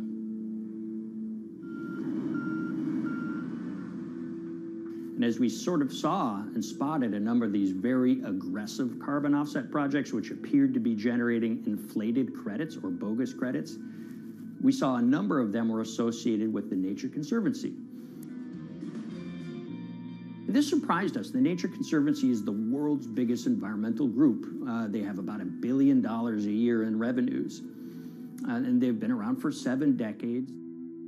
They've preserved about 125 million acres of land, and they've done so many good works over the years, and they've been very strong in terms of working with corporate partners. The Nature Conservancy has taken a different approach, a very pragmatic and pro-business approach. They will not go out and criticize a big polluter, but they're very happy to work with them. Some might say that, well, that's selling out, but others would say, and those at the Nature Conservancy would say, these companies have deep pockets. They can help fund important preservation work, and we have absolutely no problem working with them on this stuff. So companies are very warm, and they've partnered with the Nature Conservancy for many years. And yeah, it definitely lends a sheen of credibility to these projects. Here's 20 new reasons to visit Disney World this year. 1, 2, if you look at, for instance, Disney, that's a sprawling company with theme parks and cruise lines that burn up diesel fuel. They have office buildings and television studios that consume electricity. So these companies are trying to make major reductions in their carbon footprints, but it's very difficult to change these fundamental ways their businesses operate. So Disney has been a big buyer of carbon offsets that are orchestrated by the Nature Conservancy. One of the projects that they buy from is called Pennsylvania Ridges. And that's a plot of land. Most of the land is actually about a 3-hour drive outside of Philadelphia. Interestingly, this land, 3,000 of these acres, was actually acquired by the Nature Conservancy in the late 1990s. This land was imminently threatened. There was a pending logging contract on this land. So they do what they've done so well for all of these years, which is they go out, they raise money from local philanthropists, and they go buy this land to protect it from developers and loggers. And at the time, according to an archived version of the Nature Conservancy's website, when they were proudly announcing this deal, they said, these threats have been abated because of this acquisition by the Nature Conservancy. So it's really interesting now, fast forward 2 decades to earlier this year when they put forward this carbon project. And if you look through it, this land is a key part of that carbon project.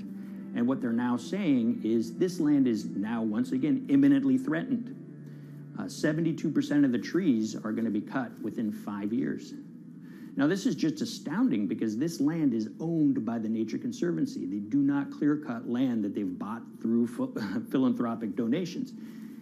So this scenario that they've put forward to get carbon revenues is not really plausible.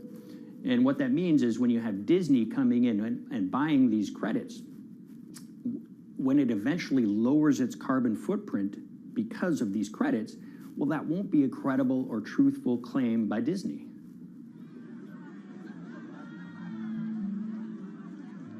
So this is an organization that truly understands the threat of the issue of climate change and is wanting to do its part to address this. However, in this situation, it just appears their drive, which they've had for decades, to increase the amount of revenues that it can use for land preservation work.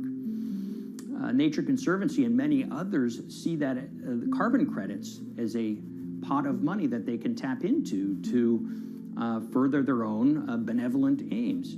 But unfortunately, what this has resulted in is claims of climate progress that just aren't really happening. So the Nature Conservancy defends vigorously these deals, and they and others will say, look, our projects are just following the rules that these registries set up. So some would also put some of the blame on the registries themselves because they're setting up the rules which allow these vapid projects to get up and sold. So we've reached out to all of the companies we mentioned in this story, including Disney. They didn't want to be interviewed for this story, but they all told us that, look, we have to rely on the experts out there, and those experts, they say, are these carbon registries that have been set up. Most of these Nature Conservancy deals are set up and sold on this exchange. It's called the American Carbon Registry. Now, it's the oldest of these registries that allow voluntary carbon credits to be sold. They've been around since 1996. What these offset registries do is they set up rules, and any carbon offset project has to follow those rules. But there's this tension that's always there. If the rules are too strict, then it's going to be very hard for carbon offset projects to get up and running. So there's this balance going on where the registries want rules that attract projects, but they don't want it to be so strict where it will disincentivize projects from getting listed.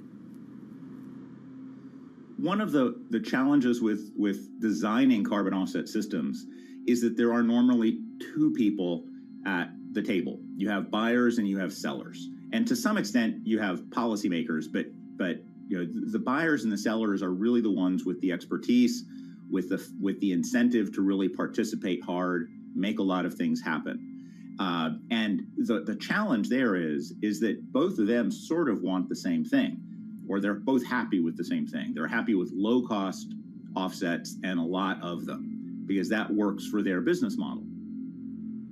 You end up, though, with nobody really representing the atmosphere, so to speak. Nobody's really representing the climate in those discussions. And so the policies end up biasing the whole system. And you end up in sort of a race to the bottom. And that's what we've seen happen.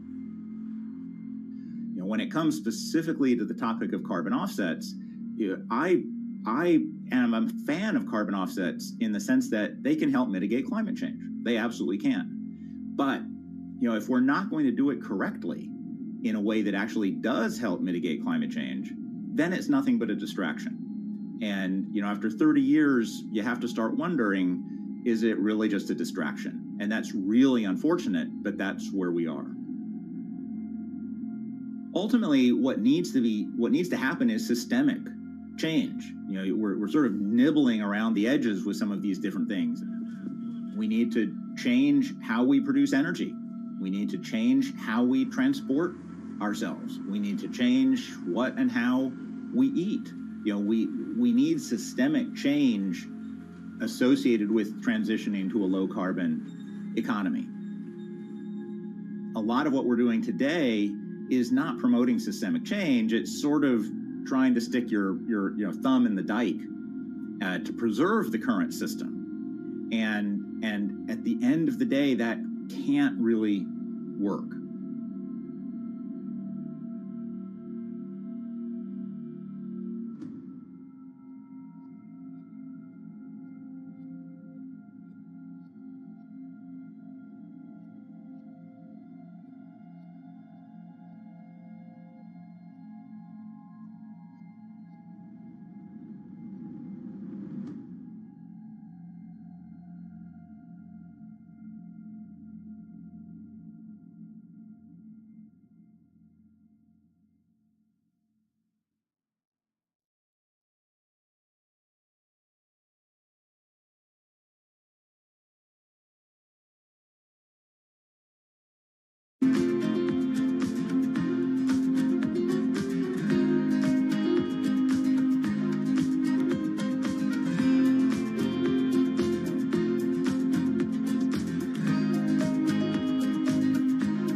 The Hyperloop. There's a good chance you've heard the name by now. This is the Hyperloop system. It can take people hundreds of miles in minutes. The Hyperloop a series of tubes that would transport people in pods at ultra-high speeds over long distances. This is a remarkable new form of transportation that can whisk people from city to city in a flash. 29 minutes from New York to D.C., 30 minutes from L.A. to San Francisco. For years, we've been seeing these futuristic, utopian renderings of some cross between a spaceship and a monorail. But lately, the Hyperloop is becoming much more real. Yes. It was surreal to be even sitting inside a Hyperloop, and just even more incredible to actually be like riding down a track in something that was nothing more than a crazy idea 6 years before.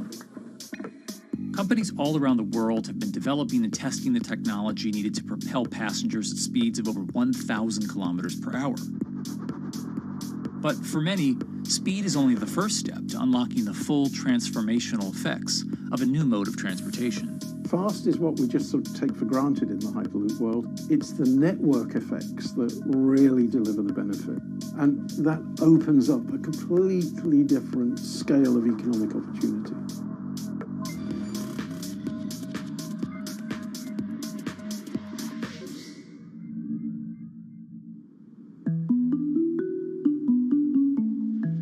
We've got planes, trains, automobiles, and boats for getting around Earth. But what if there was a fifth mode? And I have a name for it, which is called the Hyperloop. The Hyperloop? Hyperloop, yeah. In 2013, while riding high on the growing success of Tesla and SpaceX, entrepreneur Elon Musk released a white paper outlining the basic framework of the technology he called Hyperloop. The basic idea goes a little something like this. A tube reduces the air pressure to a near vacuum-like environment. A Hyperloop pod is then suspended in the tube, usually by magnetic levitation. The whole pod can then be propelled forward.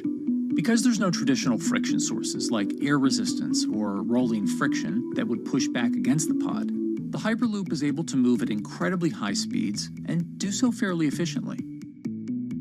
Despite its futuristic name, however, the general concept behind Hyperloop is actually pretty old. In fact, New York City's first attempt at an underground public transit system in the 1870s was based on a similar principle. The pneumatic transit system was short-lived, however, only stretching one block and topping out at a rather leisurely 10 miles per hour. While Elon would make some 21st century improvements to this concept and bestow a very 21st century name, he wouldn't end up pursuing the technology itself, instead electing to focus his efforts on something a little bit deeper, literally digging the requisite tunnels via his boring company. It would take another billionaire industrialist who dabbles in spaceflight. No, wait, not that one.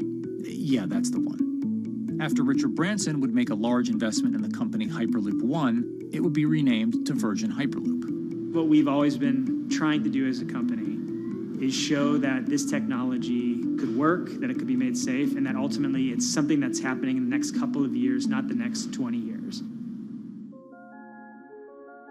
Josh Geigel is the co-founder and CEO of Virgin Hyperloop. In a familiar tech startup story, he's seen the project go from a garage to a large-scale testing facility outside of Las Vegas. So we started building the first kind of Hyperloop system in 2016. We've done a lot of work, about 500 tests that we've done on that over the last 5 years. And what we realized that we need to do is take that technology, show that it can be commercial, so drive the cost down, improve the efficiency, improve the performance. But the key thing is actually making it approachable and safe for individuals. In order to do that, Josh, along with Virgin's head of passenger experience, Sarah Lucian, bravely volunteered to take the inaugural ride. What her and I were realizing is we're the first two people sitting in a Hyperloop. The only type of people that have gone through this environment are in spacesuits, and there we are in just normal clothes because of the system, the safety of what we've designed. 3, 2, 1, launch. And then once we started going, you felt a bit of acceleration. We accelerated a little bit harder than we would in commercial. It'd be like a sports car. Yes. We got to about 108 miles an hour on that test. And it's a short run. It's about 500 yards or so, and came to a stop. The test, lasting only about 20 seconds and covering only a quarter of a mile at just over 100 miles per hour, is a long way away from a true functioning Hyperloop. But as for optics, it's a crucial step for the future of funding. The number one question we got from investors or from project proponents or just people in general was like, is a Hyperloop safe? And what better way to show something is safe than by actually getting people on it? But convincing investors and governments that would likely be fronting some of the construction costs for an unproven technology is no easy task. First and foremost is the question of safety. Most people don't know how an airplane works, but yet they get on an airplane. They get on an airplane because, it's faster than driving, and most importantly, they've probably gotten off of one before, they've seen someone get off of one before. And so what we set out to do was actually show that Hyperloop could be safe with two normal people, not astronauts, not adrenaline junkies or test pilots or anything like that. Two normal people getting on a Hyperloop, and then most importantly, those two people getting off. But beyond safety concerns, constructing Hyperloops will undoubtedly require a significant capital investment to the estimated tune of around $60 million per kilometer of track. So a track from San Francisco to Los Angeles, for example, is likely to come with a price tag over $10 billion. And before large governments are willing to come in and front those costs, investors who are funding Hyperloop development must accept it as a long-term mixture of technology and infrastructure investing. Investors that are used to short returns because you're developing apps or something to that effect, those aren't the investors that really get excited about Hyperloop. What you start to see is the people that are looking at platform technologies, right? So this idea that because the smartphone existed, Uber could exist, right? So who are like the Vanderbilts of this century? And that's the part where you're going to get a lot more no's than yeses. But those people that have the ability, the fortitude to stick it out, to see the game-changing platform here, those are the people that we're looking for. And since we've done that passenger test, there has been a lot of interest that's really, this is a lot sooner than I thought.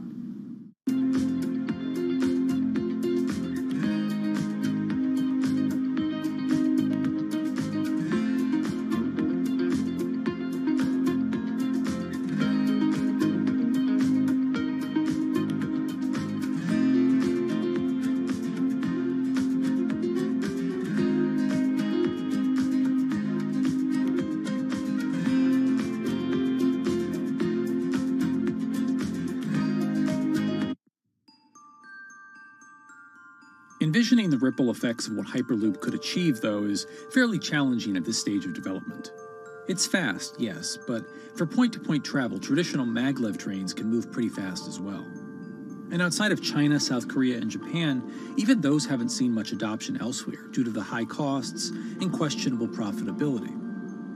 The Shanghai line in China, for example, loses around $100 million every year. Hyperloop companies, however, believe they can offer something different than traditional railway lines. My name's Alan James, and as far as I know, I'm the only guy on the planet who's written a government-level business case for 300 kmh conventional high-speed rail, 500 kmh maglev, and 1,000 kmh Hyperloop. It's fundamentally about moving people from where they are to where they want to go, when they want to make those journeys, and doing it in much smaller numbers. So pod designs for Hyperloop range from 12 to 28 seats, typically. Why are they small? It's because small enables the network to operate flexibly. And a great example of that is the east-west strategic route across the north of England, from Liverpool to Manchester to Leeds. So to get from Liverpool via Manchester to Leeds by train is just short of 2 hours today. It'll probably take you 2 hours driving as well in average traffic conditions.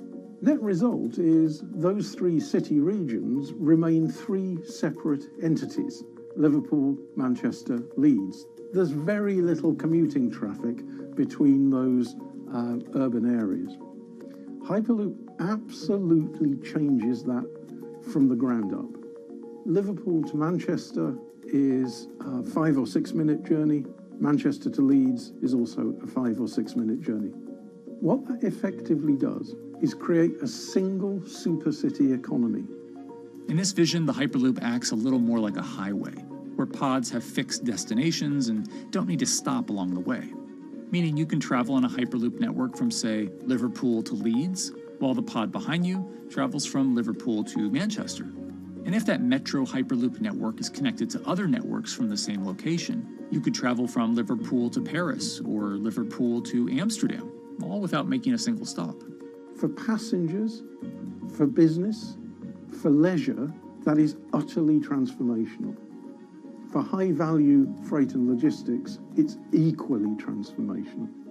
But critically, if you do a Hyperloop network at scale, you begin to deliver massively significant carbon savings too. A multi-regional Hyperloop network could become a replacement for both short-haul passenger and cargo flights and traditional ground transportation, both of which are significant carbon producers. One Hyperloop-connected distribution hub, perhaps at an airport that is predominantly used for international air freight, replacing maybe 10, 12, 15 distributed road hubs. It takes a lot of polluting and inefficient truck haulage off the roads. That itself means roads gain extra capacity.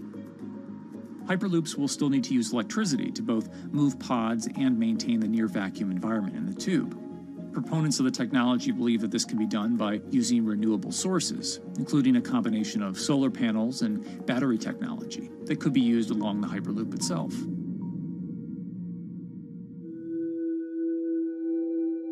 But even with all multipliers of time and carbon emission savings that a Hyperloop network may provide, the investment capital required to actually build such a network becomes even more economically and politically daunting.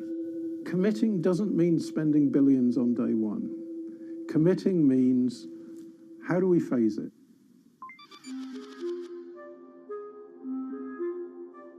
One company in the Netherlands is working to develop that technology, and perhaps more importantly, the international coalition needed to make the Hyperloop network a reality. So we are here in Europe's first full-scale Hyperloop test facility, where we can already prove every conceptual technology of the Hyperloop. This is Tim Houter, a co-founder and CEO of Hart Hyperloop, headquartered in the city of Delft. And while this testing tube might not seem as large as others, inside is a key technology to create the on- and off-ramp type infrastructure of a Hyperloop network. That is, a lane switch. That's something we can already test here. You can actually see it here, that the track is diverging from one track into two. That makes it possible to eventually split up the Hyperloop track in two sections. And in that sense, you can create a complete Hyperloop network that in the end will make it possible to travel, for example, over a whole continent. Take Europe, for example, with the same ease as you can now travel with a metro in a city. The nice thing about this magnetic levitation system that we've developed is that there's absolutely zero moving components in the track. So for example, if you have to do a lane switch, all you do is that the tube basically splits up, and statically the tracks also split up. And whenever the vehicle enters a switch, it either pulls itself to the right with its magnets, or it pulls itself to the left with its magnets.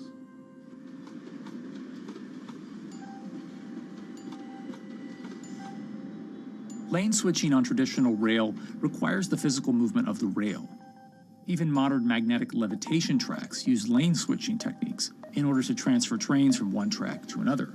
And this is a very crucial element, because this is the thing that limits the capacity and, in the end, the usefulness of the rail network.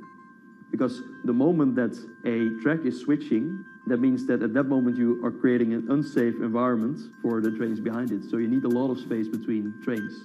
But in a Hyperloop, because you have no moving components in the track, all the vehicles can be much closer to each other. You can achieve a very high frequency and basically have your vehicles moving and merging in and out of the network very much like a highway. For now, though, Hart's physical testing has been limited by the size of their tube. Because the test track is only 30 meters long, they haven't tested this lane switch at speeds greater than 20 kilometers per hour. However, the company is working to build a new test site where it plans to increase that testing speed to 300 kilometers per hour. We're now in a phase where we have proven most of the most important technologies in the test facilities that we already have. And we have also demonstrated the viability and the feasibility of a network If you look at all the subsystems that it consists of, most of those are proven systems, already demonstrated in lab conditions. So we don't really believe that the technology itself is going to be the biggest challenge. Because for all Hyperloop companies out there, actually building a Hyperloop system requires more than just a good product. We're talking about the safety aspects, we're talking about integration into the environment, we're talking about the social aspects. Do people feel comfortable traveling in such a system? So it's about all these different aspects, and the complexity is really getting all the different stakeholders that are relevant and that do need to contribute to bring this to market, to get them all following the same roadmap.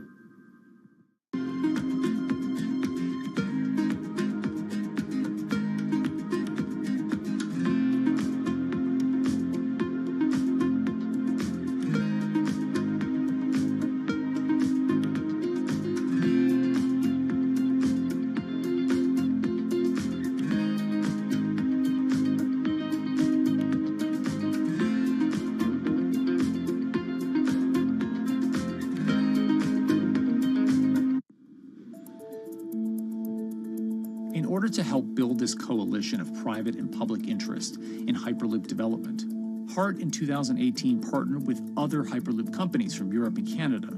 The goal was to define, establish, and standardize the framework to regulate Hyperloop systems. Right now we are working with all the Hyperloop developers together in setting up the first, let's say, structure for starting the standards drafting.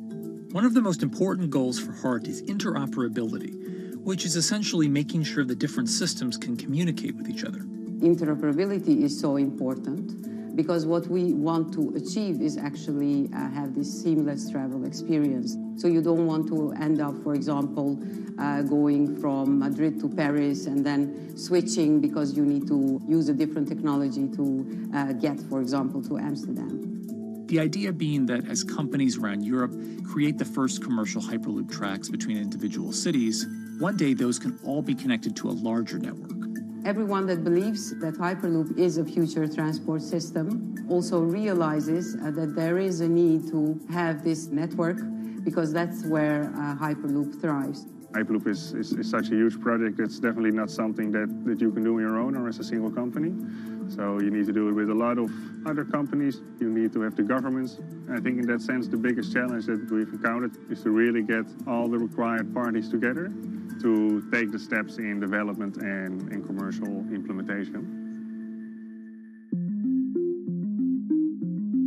HART's next plan is to build the European Hyperloop Center, an open testing facility which will include a 2.6-kilometer test track.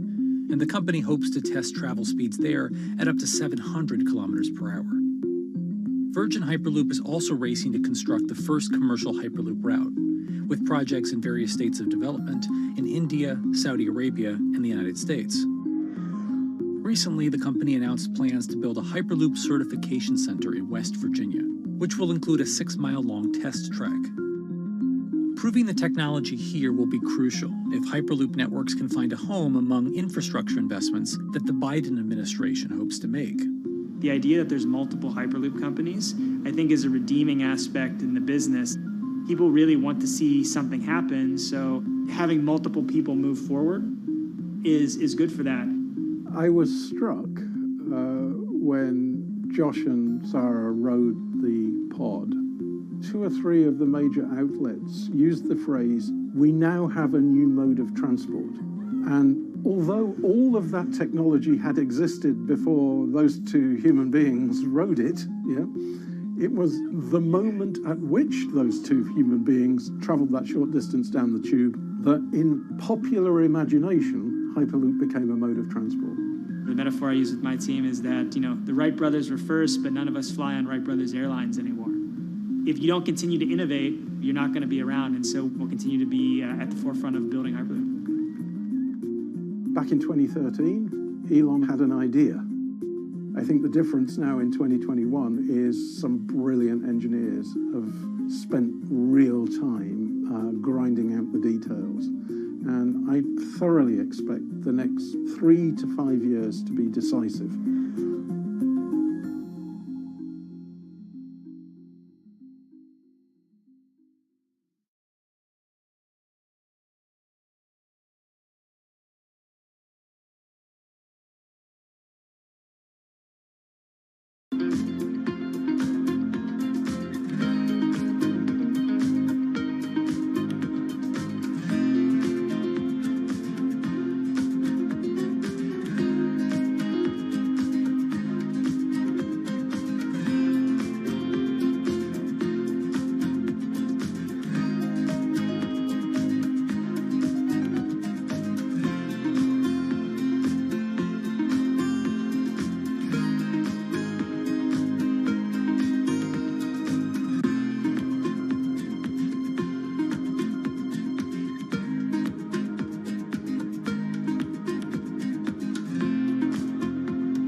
This week, how hydrogen can transform our energy usage. We'll look at why the universe's most abundant element could be a game changer in the climate revolution. Hydrogen technologies are not new. They are used in other sectors. We use them in space, on our rockets, and we don't need the laws of physics to change to be able to use hydrogen on our planes. From iron ore to green hydrogen, one of Australia's richest men tells us about his pivot to sustainable energy. Let's take action. It's practical, it's implementable. Let's do it now. Plus, the hydrogen revolution. We'll speak with the CEO of Italian utilities firm Snam about his new book and how green hydrogen could be competitive within 5 years. Costs are coming down and people are waking up to the fact that it's the only way to decarbonize certain sectors. From Bloomberg's global headquarters in New York, I'm Kaylee Lyons, and this is Bloomberg Green.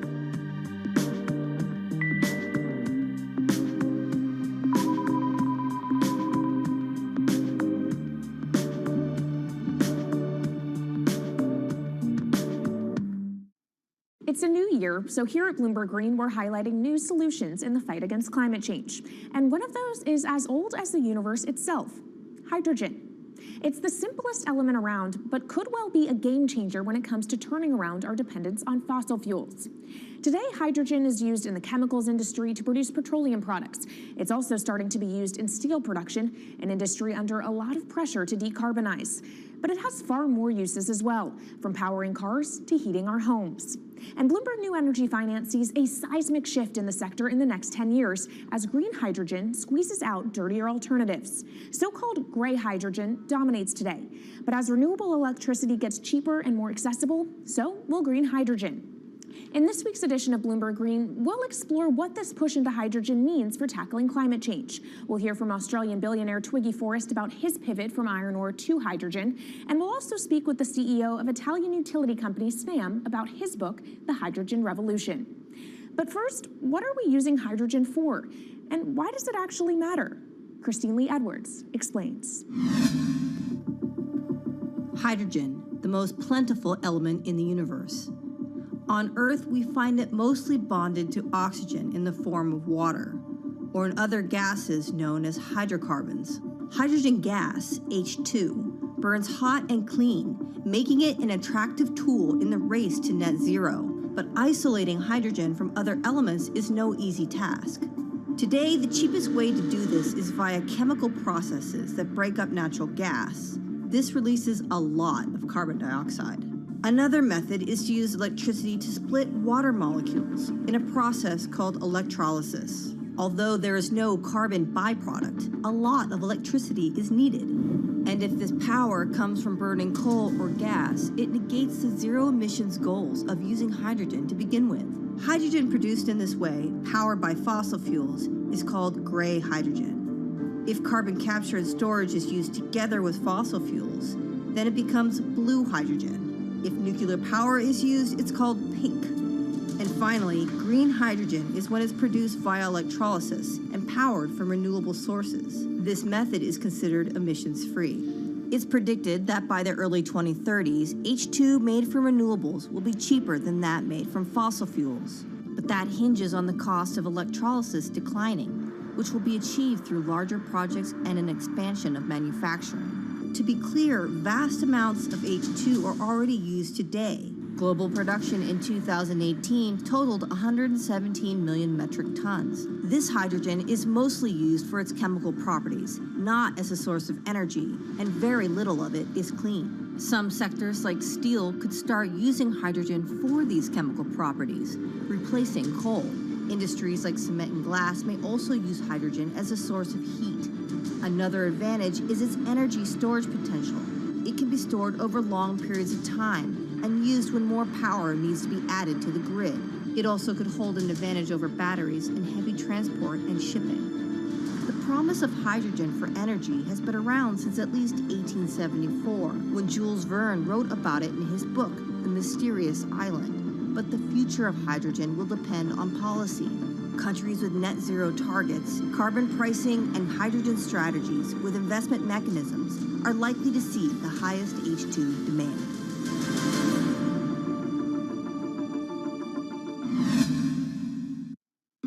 That was Bloomberg's Christine Lee Edwards explaining what hydrogen means for the energy transition. But how are businesses approaching the sector? Well, one of Australia's richest men is making a big play into hydrogen. Andrew Forrest, better known as Twiggy, made his fortune from iron ore, being the chairman, former CEO, and major shareholder in Fortescue Metals, one of the world's biggest miners. But after having made over $10 billion in profit from the metal in the last fiscal year, Twiggy wants to transform Fortescue into a clean energy company. He's been scouring the planet in search of investment opportunities in hydrogen and renewables. The firm plans to allocate up to 10% of its annual profits for green energy investments and is exploring projects across the globe, from Indonesia to Argentina. Francine Lacqua caught up with Twiggy Forrest. There's only one type of clean hydrogen, all the rest is dirty. Yeah. That is green. If you just say green hydrogen is clean, the rest is dirty, then you've actually nailed it. And, you know, anyone else who produces any other rubbish, any other argument, just look them in the eye and say, why is global warming accelerating if anything you're saying is true? And then you'll know, actually, it's greenwashing. Yeah, but there's a lot of greenwashing because I keep on being told it's a transition. We can't just, make the transition at a click of a finger. So what are we doing wrong? What can we do better? I don't remember the personal computer having to transition the typewriter. I really don't remember that. I don't remember the smartphone having to transition the pocket calculator and the old landline. You know, its transition line is complete rubbish. The lie got put to it 2 days ago when JCB, a really loved British company, every right for the country to be proud of JCB, and Fortescue, holding a bit of a similar reputation, fantastic track record, everyone's done super well from Fortescue, huge balance sheet, super strong. When those two companies got together and agreed a $7 to $9 billion US agreement per annum, right, then that's a real wake-up call to say, hang on, green hydrogen is obviously commercial now. You know, every other form of fossil fuel hydrogen, you know, it can compete with it on price, it can probably lose on price, but what we know, it is cooking the planet. And only green hydrogen, zero methane, zero carbon in the supply chain. Don't worry about the molecules in the supply chain. But at the moment, we're not even phasing out coal, if you look at the G20 communique. So we have a long way to go to talk about only using green hydrogen. Yeah, so look, I have a call, which I'd like to make now, that the world should not fund any more coal-fired power stations, coal mining projects, ever. We should wind them down as quickly as possible because They are cooking the planet just like grey and blue hydrogen is cooking the planet. Yeah. You know, hydrogen, which is not made from renewable electricity, is releasing 10 to 16 times more carbon, let alone the methane, which is worse, than it is hydrogen. So we've just got to stop doing things which are self-harming under the guise of greenwashing. So why are leaders so slow? Even if you look at the appetite for ESG investments, they're growing exponentially, so are emissions. So where are we allocating capital? Okay, so take the recent G20. There's probably a reason why there wasn't strong action coming out of the G20, because people were not aware that major transactions between large companies were taking place now on green hydrogen, that actually this pollution-free all the way to the supply chain fuel was now being transacted at multi-billion-dollar scale. If they'd known that, I don't believe any sovereign leader or any energy minister or climate change minister could not take ultra seriously that green hydrogen is now here to stay. It's broken through. History has been made. It will never go back. Okay, what is the one thing that you would tell leaders today and business leaders? How do we transition faster than what we are now, because we're at real risk of missing our targets? Oh, so that's really simple. You stop funding, you stop subsidizing, you stop using burying money into fossil fuels. It could be carbon sequestration, it could be fuel rebates, it could be anything. Hundreds of billions of dollars getting ashed while we ash the planet on fossil fuel subsidies. Because we haven't had that renewable electricity, we haven't had that green hydrogen, it's kind of been pushed down. It's all sorts of excuses. Oh, it'll never be commercial, it'll never be supplied in the quantities we need it, you know, blah, blah, blah. Now we know, let's take action. It's practical, it's implementable, let's do it now. Okay, if we do it now, is there going to be a shock to the energy system? Is there going to be a shock actually to economically? And is it worth, you know, not talking about transition, just going from A to B? Yeah, it's a fantastic question. A to B is the solution. Let fossil fuels do what fossil fuels do. Just burn their coal, burn their oil, burn the gas. At least they're pumping up carbon and methane into the atmosphere, honestly. Well, not that honest, because they don't measure methane, which is 90 times worse than carbon. But at least the carbon is being done honestly. Encourage the green hydrogen sector to come in really fast. Okay, it's there. There's renewable power all over the world. We now know how to make electrolyzers much cheaper, like 25% of the original cost. We know how to do that now. We don't have an excuse to get into it. Does it need to be cheaper than oil and fossil fuel for it to be viable worldwide? Well, right now it is. Okay, so let's just swallow that bit of financial data. Right now it is cheaper, and it's getting more cheap. It's the only fuel you know Mr. which is declining in value. You don't have enough of it, right, to power the world? Yes. That's only because we haven't had policies to support it. If we had policies to support it 5-10 years ago, it would be everywhere. You'd see the global warming budget start to come down. Now, we've got 5 or 10 years to make a huge difference. I need policy leaders all over the world to appreciate now, okay, big business is transacting with green hydrogen in multi-billion-dollar agreements. We now know it's here and it's here to stay. Let's spread it everywhere. Coming up on the program, the hydrogen revolution. We'll speak with the CEO of Italian utility firm Snam about his new book and why he thinks green hydrogen will be competitive in just 5 years. Plus, how are airlines working to become more sustainable? We'll look at how Airbus plans to step up in the climate fight. This is Bloomberg Green.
Bloomberg's World Headquarters in New York, I'm Kaylee Lyons, and this is Bloomberg Green. What will the world look like in 2050? Will global temperatures have stabilized, electric vehicles be abundant, and solar and wind power homes around the world? According to Marco Alvera, the CEO of Italian energy company Snam, that vision of the future could be a reality. And he says that hydrogen will pave its way. As he tells it in his new book, The Hydrogen Revolution, Alvera's moment of reckoning came in November 2018 when he tasked the Snam Scenarios team with studying how Europe could reduce its CO2 emissions to zero by 2050. Looking through the results of the study, Alvera said he was struck by how much hydrogen was in Europe's energy mix by that year. Beyond the abundance of hydrogen, the Snam model also predicted that it would be the cheapest form of decarbonized energy for many sectors, and that it could be cheaper than today's prices for oil, coal, and nuclear power. Our Maria Tadeo spoke with Alvera at COP26. It's happening all very fast. We see the cost of hydrogen coming down a lot.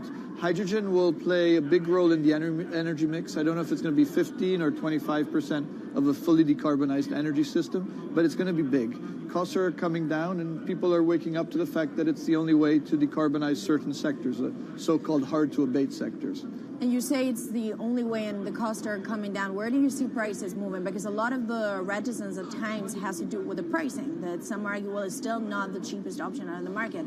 So when I was first working in hydrogen in 2004, it was costing $1,000 per megawatt hour. 2010, $600. Today, $100, and we see it going down to $50 in 5 years' time, and to going down to $25 per megawatt hour in the next 10 years or so, which is a quarter of where it is today. That's really because renewable energy, and we're talking green hydrogen here, renewable energy costs are falling, but the cost of making the electrolyzer, which is the kit that you use to convert water into hydrogen, the cost of this kit is falling a lot because it doesn't really exist on an industrial scale. So as we build up capacity, we industrialize it, we standardize it, and we squeeze costs out. That's really the cost trajectory. And for that, of course, you need demand, however, for governments and also institutions to kind of buy into this idea that it is the future and we want to invest and create infrastructure. What are they telling you? When you speak to governments, when you speak to officials, are they keen on this? They're very keen. So the Department of Energy shares our view in the States of getting to below $1 a kilo, which is $25 a megawatt hour.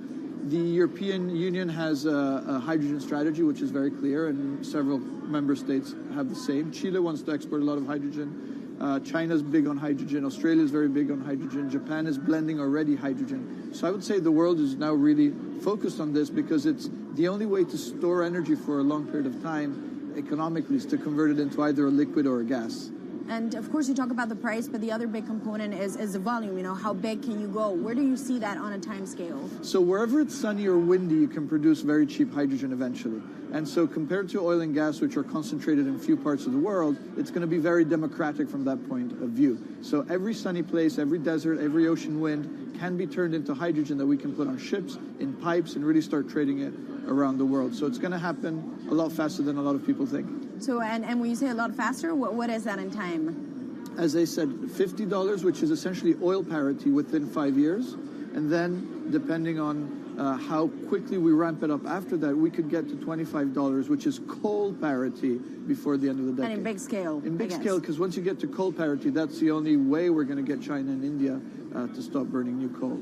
We have businesses in China and in India, and I see a lot of hydrogen development, a lot of renewable development in both countries. The India announcement was incredibly strong on 2030. Some people were upset about the 2017 net zero deadline, but when it comes to 30, he announced a big, big commitment to get to 50% renewables. Were you surprised by it? I was surprised that they would make it so explicit, and even the net zero is a big thing for them. And so I think it will happen faster than 2070 because of the falling costs of renewable and hydrogen. India's burning 80 gigawatt of oil, of diesel, to keep the lights on. So there's an immediate opportunity there, and we're very interested in working that country. And with regards to China, perhaps the fact that we haven't really seen them active, I guess the diplomats are working on this, but we haven't really seen the leadership. It's going to be technology, it's going to be industry. I think China has committed to a net zero, which is very important. At the G20, China was clearly behind the 1.5 degrees. So I think a lot has been achieved between the G20 and COP. And I think what's really important is to see in the coming years how quick it's in our hands to make part of this happen in 5 years, or it could otherwise happen in 15, 20 years. It's about building the project. The capital is there. We saw how many trillions of dollars are already committed. What's missing is really the projects, and that's where companies like us step in. Marco Alvera, CEO of SNAM there, speaking with our Maria Tadeo. Let's turn now to the aviation industry. It's a big contributor to global greenhouse gas emissions, and it's under pressure to change that. In October, the International Air Transport Association, a trade body representing airlines, approved a target of achieving net zero emissions by 2050. To achieve that, many airlines in the US and Europe are looking to buy sustainable aviation fuel made from renewable sources like used vegetable oil. Initiatives like these are pushing plane makers to come up with some radical new aircraft that will eventually cater to our growing appetite for travel without hurting the environment. We took a look at how Airbus, the world's #2 aircraft manufacturer, is stepping up to the challenge. How long until we can fly emission-free? Airbus says it's more confident by the day it can be done by its 2035 target. Airbus's CEO spoke about its ambitions for hydrogen-powered planes at the company's summit in France. The physics works. Hydrogen technologies are not new. They are used in other sectors. We use them in space on our rockets, and we don't need the laws of physics to change to be able to use hydrogen on our planes. So every day we become more confident, but we think we need to have a plane, we need to have the right fuels, the hydrogen available in the right quantity at the right place at the right time, and we need the regulations to be ready. So we really need the work and the collaboration of many people around the globe to make it happen on time. But it could be a long wait until green passenger jets go mainstream. Larger aircraft with more than 150 seats are not expected to feature globally until about 2050. That means manufacturers and airlines today are under growing pressure to ramp up short-term innovations to cut their carbon. In the long term, meeting the ambitious plans for so-called green hydrogen means building a giant industry almost from scratch. To make that happen, British airline EasyJet is among those saying governments need to get involved and fast. Aviation's emissions over the last 3 decades leading up to the pandemic grew by about 80% to over 1 gigaton, and that's projected to double by 2050. According to Bloomberg NEF, about half of the airlines with the largest global market share have set net zero targets by that same date, nearly 3 decades away. Coming up, from blue sky projects to the bottom line. We'll speak with our Bloomberg NEF expert, Meredith Annex, and dig into their models about how hydrogen fits into the future energy mix. This is Bloomberg Green.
From Bloomberg's World Headquarters in New York, I'm Kaylee Lyons, and this is Bloomberg Green.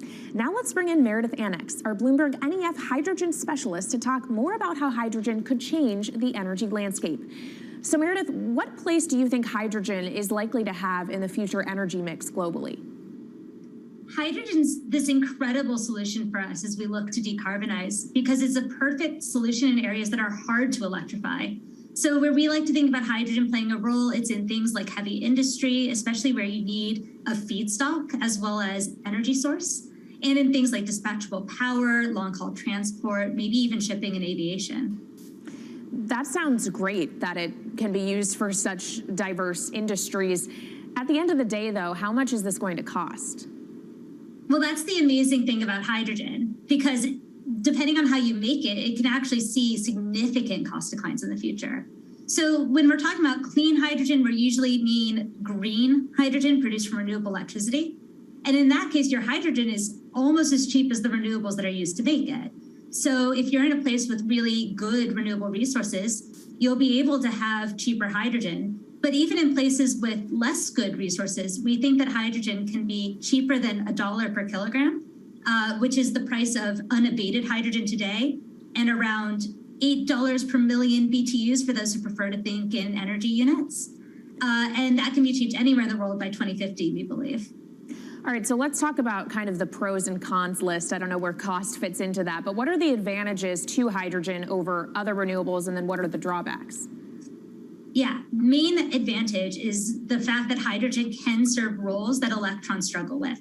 And that's things like seasonal storage, for instance, or just anything where you need storability, where electrons are harder to store, hydrogen is going to be easier.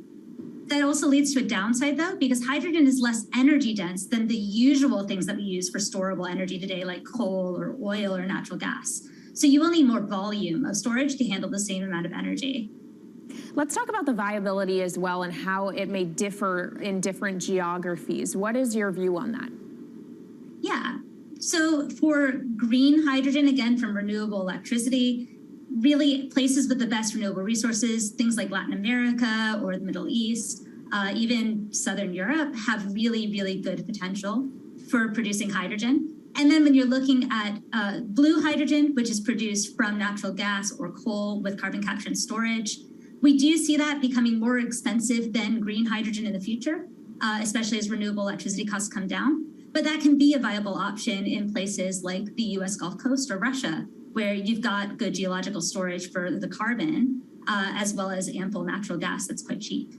All right, great breakdown. Thank you so much to our Meredith Annex, our Bloomberg NEF hydrogen specialist. And of course, you can get more from the Bloomberg NEF team on the terminal and online. And they've recently done a podcast called Hydrogen 101 as part of its Switched On series.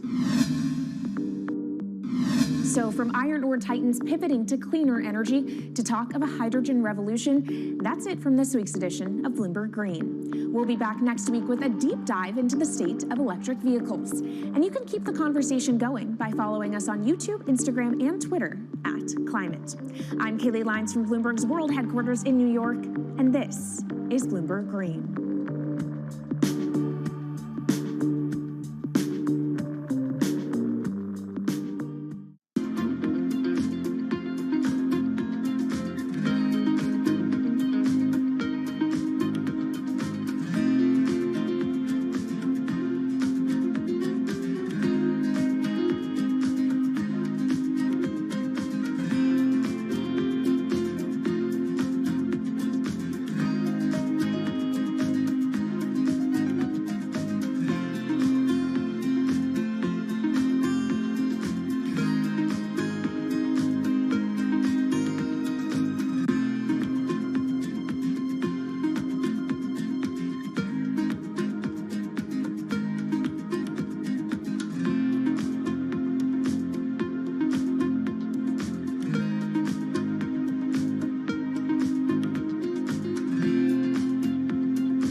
headlines, and breaking news 24 hours a day at Bloomberg.com, the Bloomberg Business app, and at Bloomberg Quick Take. This is a Bloomberg Business Flash.